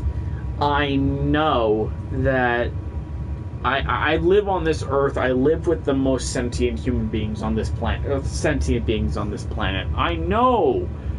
I understand what, like, pettiness and severity. For those who don't know, Pharaoh and I role-played together on this wonderful website called Twitter.com. That's how we met, actually. Yeah. How did we meet? It was Babs and Harley, right? Oh, I think we met originally because I was through my Doom Guy account, because I never had a Harley account. Right. Okay. Oh, no, I remember how it went. I met Neo first through her Harley account, and then I met you secondhand. Right. Okay. So we met each other through Twitter roleplay, which shows how much of a cringy, unsufferable piece of shit we actually turned out to be. Just exposing the deep, dark secrets, I don't care. Who gives a rat's ass at this point in time, right? The point is that we know each other. We've met each other for God knows how long. Yeah, a good couple of years ago. Yeah, we met in like early 2021. It's midway through 2022 now, right? Yeah. So it's pretty damn close. Yeah. Oh no. Yeah, we've known each other for almost a good couple of years. But yeah, if there's one thing that can definitely be confirmed by the Bone Wars, humans are fucking petty. You're goddamn right they are.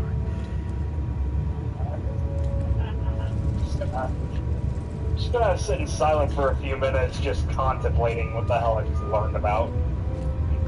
Carry on with the stream. You literally learned about two rich white motherfuckers who were so pissed at each other because of a relatively irrelevant thing, or 6 or 7 relatively irrelevant things. Who gives a shit? Point is, these assholes were so angry, pissed, and literally willing to kill each other over this thing that they decided, you know what? We're enemies. We are willing to blow up dozens, hundreds, potentially thousands of fossils because we hate each other that much. Yeah. How fucking Americana. You're right. You are absolutely right. I'm not even faulting you. Alright, we still have this gap up at the top. There's a couple of things we could do. We could do mid-Jurassic China, or we could shoot for late-ish Cretaceous North America. I'm saying blast your chat, because I've made a lot of decisions here. Okay, there's 15 of you in this chat. Make the decision! Mamenchisaurus, Gigantspinosaurus, and Huayangosaurus of the Middle Jurassic of China. It's no different than gangbangers blowing each other's guts apart. All tribalism, dog. I love Chris. I love Chris Sayago, because he is like ear to the road of... Okay, so you want late Cretaceous North America with Parasaurolophus. I like that answer.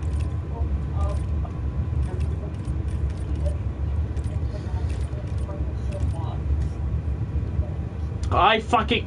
Look at the chat for Chris. I love this dude. Because I don't know if he's, like, from my time or if he's from, like, older then. But he has a weirdly accurate pulse for the 90s. And I can't help but be like, bro, I love you for that.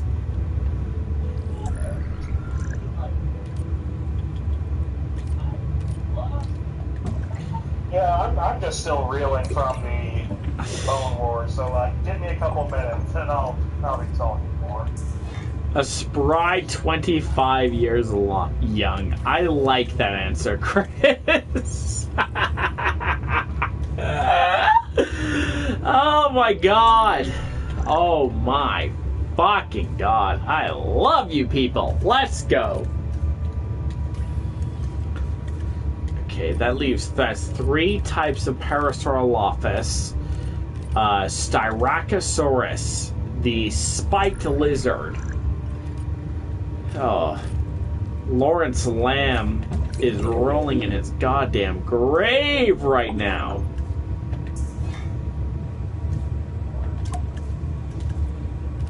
Okay, let's see.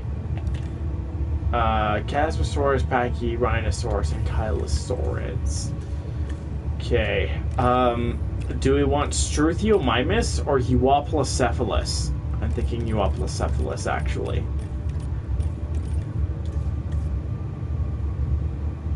Never mind, I'm going with the club-tailed dinosaur.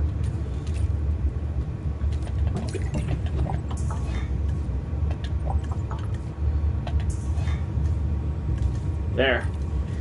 Kill the needy need, because fuck needy people!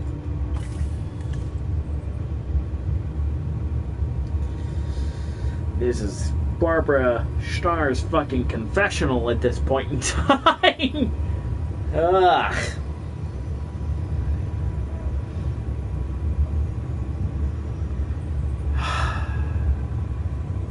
Ask me anything. In the chat, in the voice chat, who cares? Ask away. The AMA. The YouTube AMA. Bring it the fuck on. Pharaoh, you're up on the list too, pal. Well, I kind of went into a big spiel about my favorite dinosaur, my favorite prehistoric animals, and all that. So how about you? What's your favorite dinosaur and why? Okay, well, first off, Chris said confessionally, abso-fucking-lutely, dude. Second off, that changes with periods of time and understanding how the dinosaurs are. But a consistent favorite of mine is the armored ankylosaurs. Notosaurus, Euoplocephalus, Tarchia, Cychania, and Ankylosaurus itself. These are big armored animals who literally could not give a fuck. Even an angry Tyrannosaurus would not risk tangling with an ankylosaur because it could not beat it. It was armored all over. Even its eyelids were armored. And one swing of that club tail meant certain death for any animal that tried to prey upon it. Yeah, that's completely fair. And this has been the story for tens of hundreds of millions of years. Because few people know this, but there were ankylosaurs as early as the late Jurassic or mid-Jurassic period. In North America, there was an animal called Gargoylosaurus, which lived with Stegosaurus and Allosaurus. The Stegosaurs were less armored, but more offensive herbivores with massive spiked tails and incredibly aggressive demeanors. But then you had ankylosaurs that were so much more heavily armored. They competed stegosaurs out of extinction by 100 million years ago.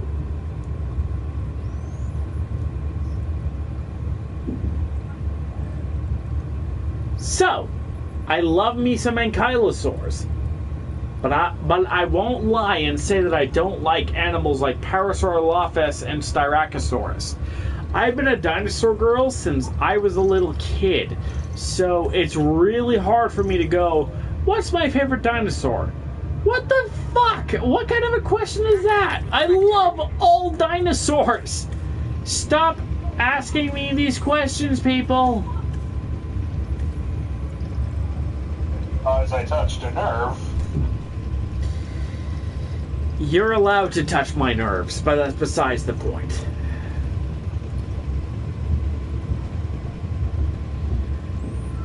Ask me anything. Chris, you may ask me anything. All of the 19 people who are willing to ask me anything, bring it on. I'm not fussy. Commencing asset transit.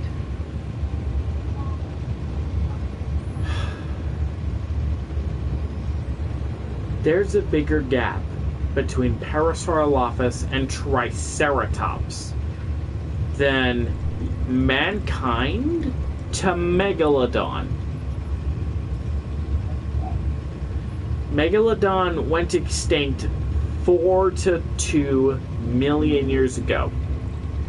Modern mankind existed from 300,000.3 million years ago until now. Asset being transported. But I thought the Megalodon was still alive. Didn't you see that Animal Planet documentary? Oh, bite my left nut, you piece of shit. What you binging right now? Okay, this is gonna sound really weird, but I've been hooked on Batman ambiance. Where, like, it's like raining and you have city sounds and sirens and shit. It's like, it's Gotham City ambiance. The things you would just hear when you're wandering through the streets of Gotham. And I've been loving it! Well, I like ambiance videos, especially like when I'm reading and shit. Right, but it's like, rain is normal because people like the sound of rain when they're falling asleep. Has a flair for the But I got sirens and gunshots and Joker comments, Batman comments and stuff. It's like, its vocalizations and to regulate its body temperature. how is it that I've slept so normal listening to the sounds of Gotham City? Well, that's totally respectable. Ambiance videos are cool. Yeah, but I downloaded almost 24 of them. Well, you don't have to do a bad. Well, I also have YouTube Premium, so... So you don't deal with ads anyway. Only because I was willing to set up the, what was it, 1 month long trial? Oh, No! I fucked up tremendously! How'd you do that? Well, first off, I have free roam parasaurs. That's not cool.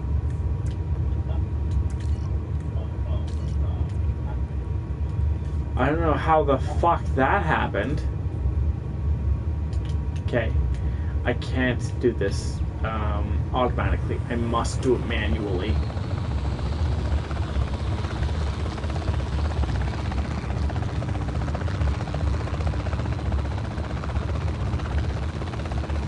Bear in mind, I'm drunk and high off my ass, so...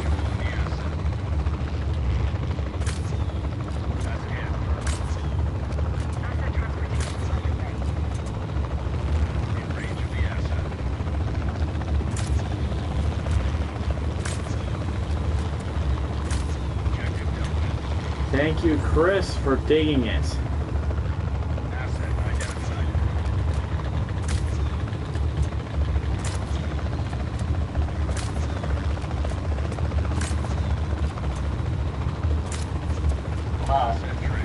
I just opened up Reddit to see what's going on.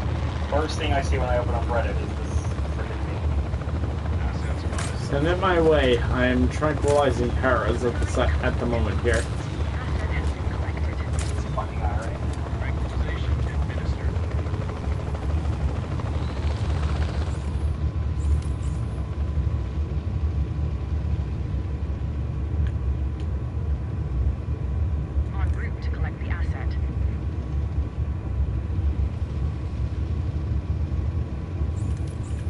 I think one of the things that really impresses me about Deep Time is that when it comes to the creatures and the plants that have existed, mankind would never know what that's like. At the most, mankind would experience tens or hundreds of thousands of years. But the gap between Smilodon, the saber-toothed cat, and the greatest of the terror birds is almost 40 million years. Is this an iced tea meme or ice or whatever meme? Transportation underway. I'm not sure. This reminds me of iced tea or something.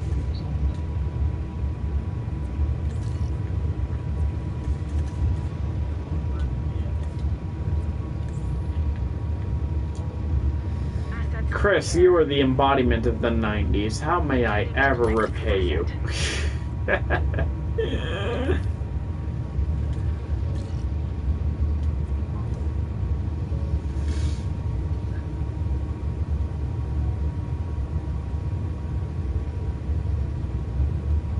Perfect.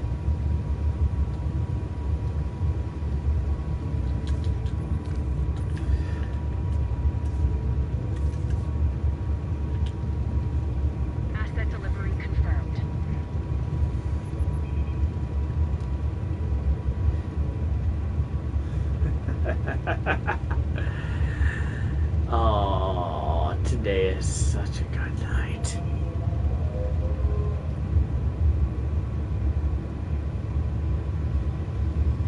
Okay.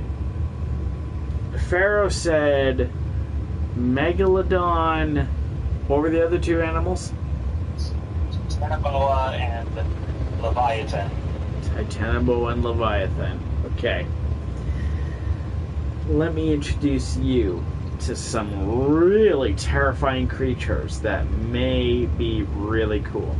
Number one, it's not so terrifying, but you'll love it. Cotylorhynchus. It is a beer keg on legs. That's all I can say.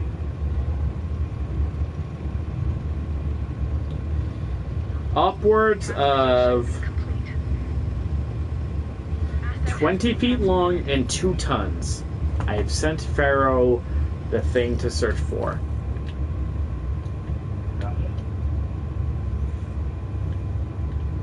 What? That First thing I saw was the skeleton of it. Then I saw the paleo art of it. It's like, what the hell?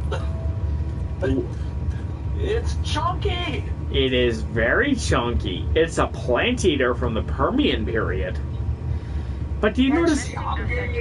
But do you notice anything else very strange about it? The sheer chunk. Other than the sheer chunk, not really. I can't get past the chunk. What if I told you, well, look at the animal's head. Yeah, it's got a stubby head. Almost comically so, right? Yeah. That is real. That's weird. I love it. Twice the size of a Komodo dragon, but with a head a third of the size. It's so chunky. It looks like a spore creation. Not even like one a player would come up with, but like a randomly generated one. It looks like a randomly generated spore creature. I love and hate that you responded with such accuracy, because I want to stream some Spore with you later in the week. I mean, God, I love this thing. It's so chunky. It's a plant eater, 20 feet long and 2 tons, with a head the size of a human's. That's all I can say about this thing. It's chunky. Yes, it's ridiculously chunky.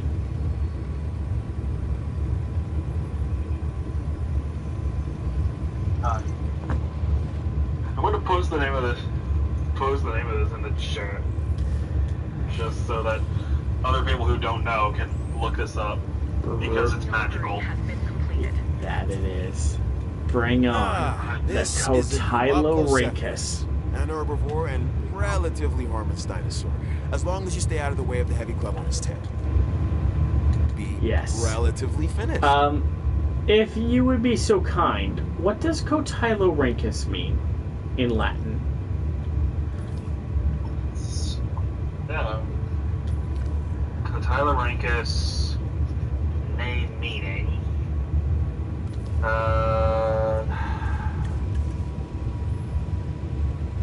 Let's see. My mind went to Corey Taylor from Slipknot.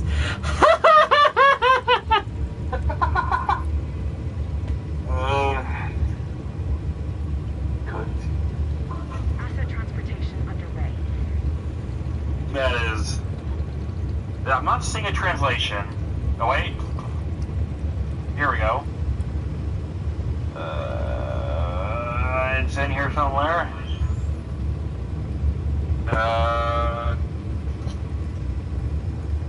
It's the cup snout.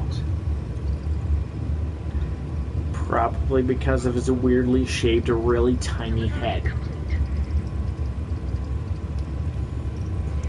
I knew. The more pictures I look at of this thing, the more I'm like, it's so fucking weird, but I love it. This was an actual animal that lived 280 million years ago. And people are like, well, the creatures from Avatar are too alien. What are you on?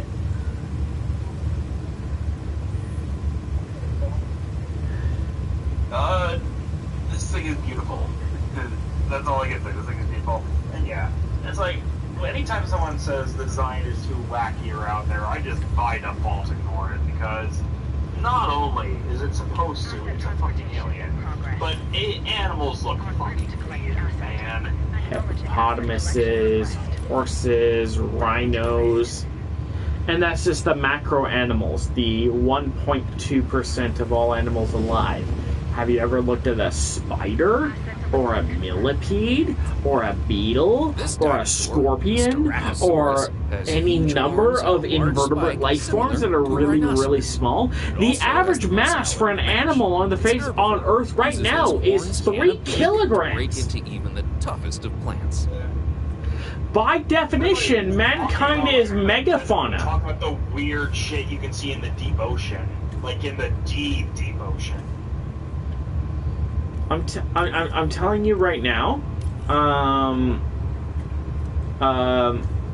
Here's the thing that throws me for an absolute loop. Mankind, us, human beings, are considered megafauna. We share a category with woolly mammoths and saber-toothed cats.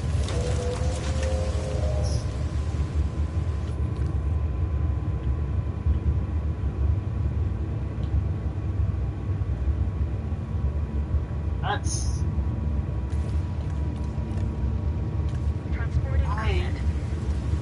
Is there any particular reason why, or is it just human ego? No, it's literally that we are so much more massive than other creatures. We're bigger than a lot of the animals that are alive on Earth.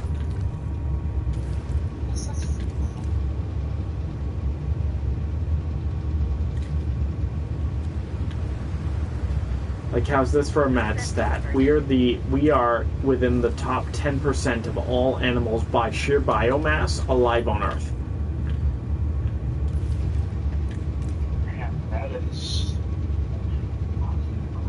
That's weird. That's crazy to think about. I guess it makes sense. There are friggin' 7 billion of us. 8.5. 8.5 billion of us. Yeah. Literally incredible. Asset has been delivered. Speaking of weird-looking animals, the friggin' seahorse. You've talked to me about this. You were wondering what the hell the seahorse's ecological niche is. Well, the thing about it is, it's like, it's so different. Because it's like, most aquatic animals are either built for speed or they are chunky. The seahorse is neither. Yeah, it's that weird in-between that makes you look and think and look and go, what are you doing?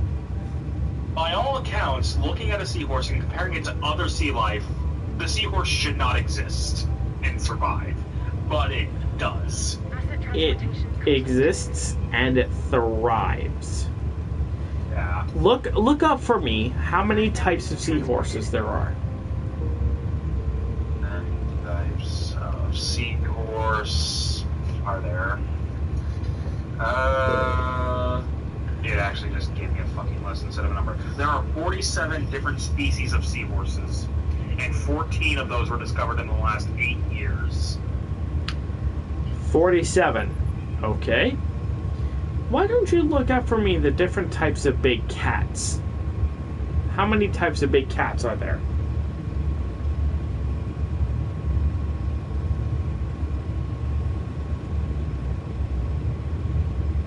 Species of wildcats. Of wild cats, not big cats. 7 big cats, apparently.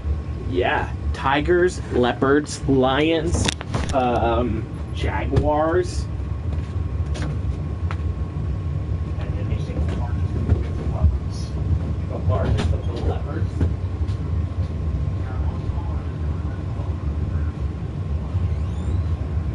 Asset delivery confirmed.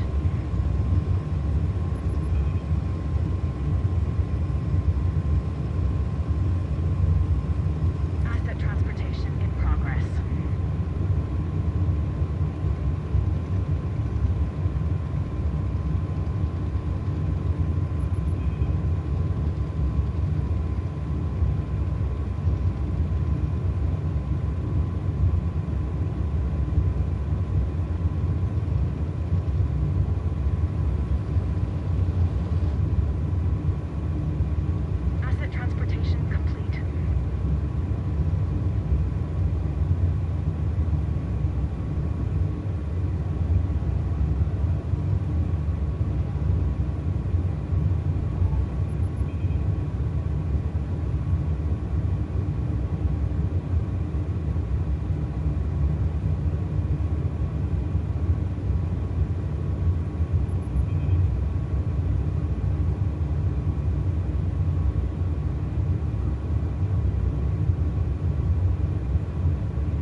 eastern gorilla and the western gorilla. Mm-hmm.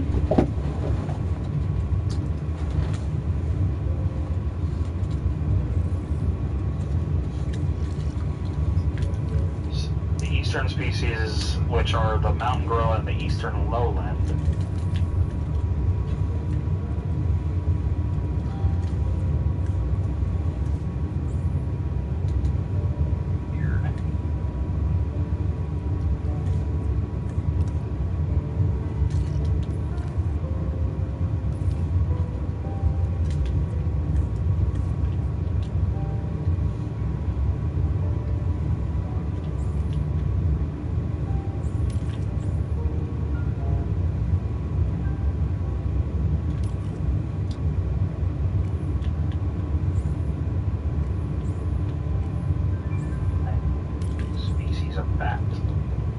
Oh, there's over 4,000 species of bat.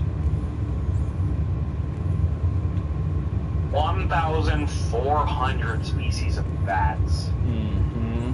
Jesus Christ. Bats are the second most... No wonder frickin' Primeval said that the future predator was evolved from bats. You're not even mentioning the fact that that was partially inspired by After Man, 50 million years in the future.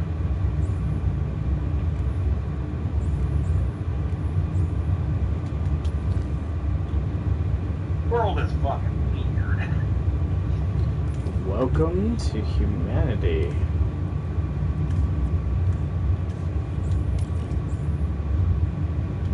Species of bears. I'm just on this weird tangent now. Better late than never.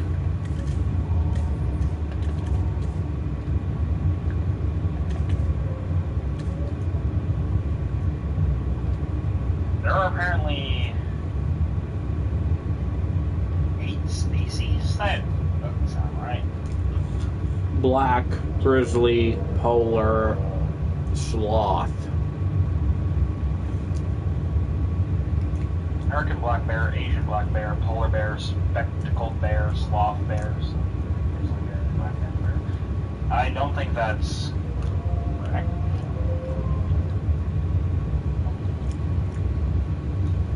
I'm back, by the way.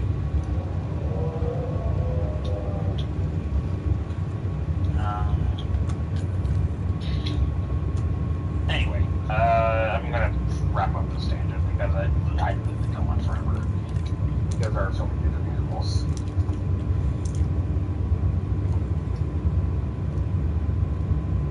Cheers, Chris.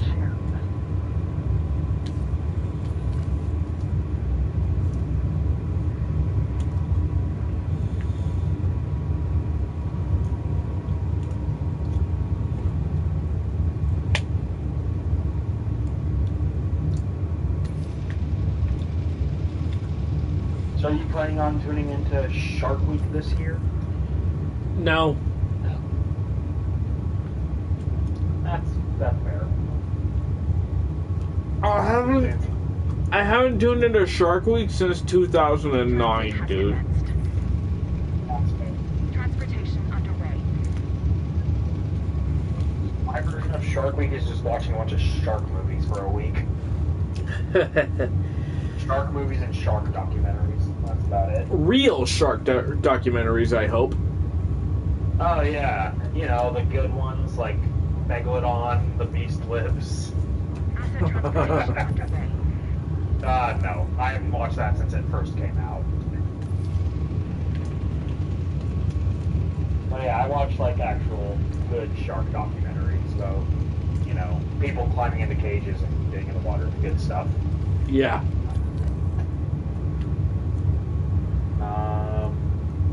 This year, I'm actually planning on adding The Meg to my watch list of shark movies. The Meg, huh? You know, because I have... My shark movie watch list is not super expansive. I like watch a movie a day, pretty much, which is my Shark Week plan. I watch a movie a day and a documentary a day. So I think The Meg is at least deserving of one of those movie a day slots. Asset delivered. I getcha. Jaws is obviously like king and gets the spot for the final day of Shark Week. For better or for worse. Yeah.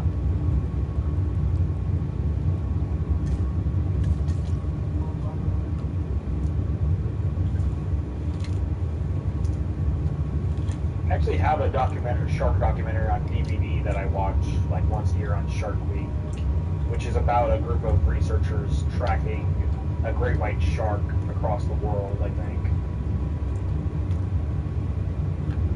When is Shark Week this year? It's July 20th. Is the start July 20th is the start of Shark Week, eh? Shark Week 2022. Shark Week 2022.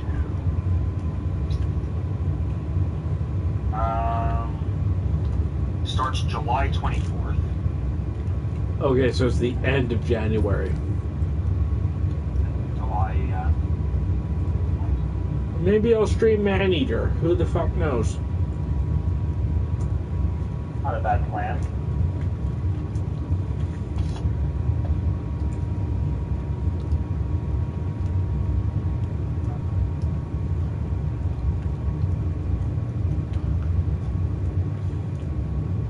I'm looking at Discovery Channel's Shark Week lineup, and it does not look like it's gotten better in the years. Of course not. It hasn't been good since 2007. Yeah, that's unfortunate, because Shark Week has, like, this freaking legacy impact. It's what got a lot of people into Shark. But now it's just so flat. Such a sensationalized nightmare. Yeah. Well, a lot of the programming is just nonsense, because Shark Week used to be, like, actually about studying sharks, demonstering them, making them, you know, like, actually informing the public about sharks. But now, like, just get a load of the first day of Shark Week. There is Dawn of the Monster, Mako, the Haunting of Shark Tower, Great White Intersection. Great White Intersection doesn't actually sound that bad if it's about South Africa. Probably is. There's like, that's the thing. Like, even with modern Shark Week, there's probably a few. Even with modern Shark Week, there's probably like one or two things that are actually decent. Right. But on Sunday, there's Great White Battleground, Jackass Shark Week 2.0. 2.0?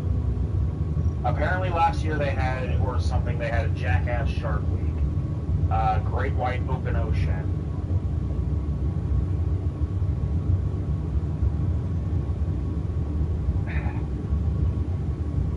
And what I don't like is how many of the titles here include the word monster.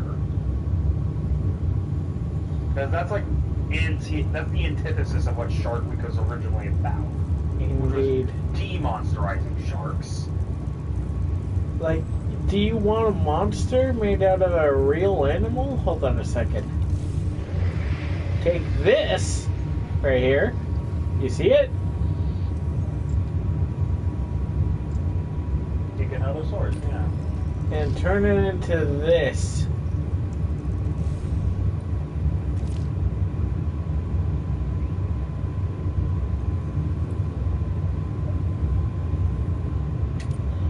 That's a monster movie. That's a monster movie for you. Yeah. That's like you have on Monday. There's Great White Serial Kill, Fatal Christmas, Rise of the Monster Hammerheads.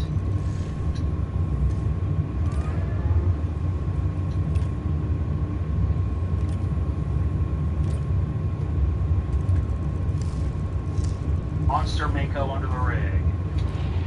Tylosaurus. How many monsters are there when you got this fucking thing looking at you?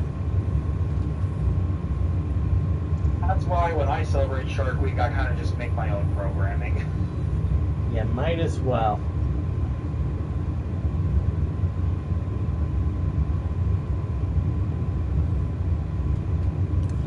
been the official shite. Oh, what was that? Amazon rainforest.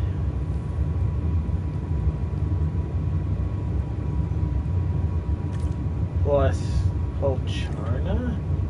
Yo, look at this Tylosaur though.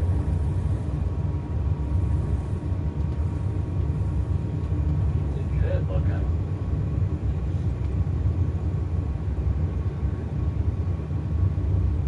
Yeah, that thing looks like a coastal reef hunter. Verily. Just by the by, I'm cutting the stream short because I'm running out of steam. Don't forget to be awesome. I'll see you guys on the other side.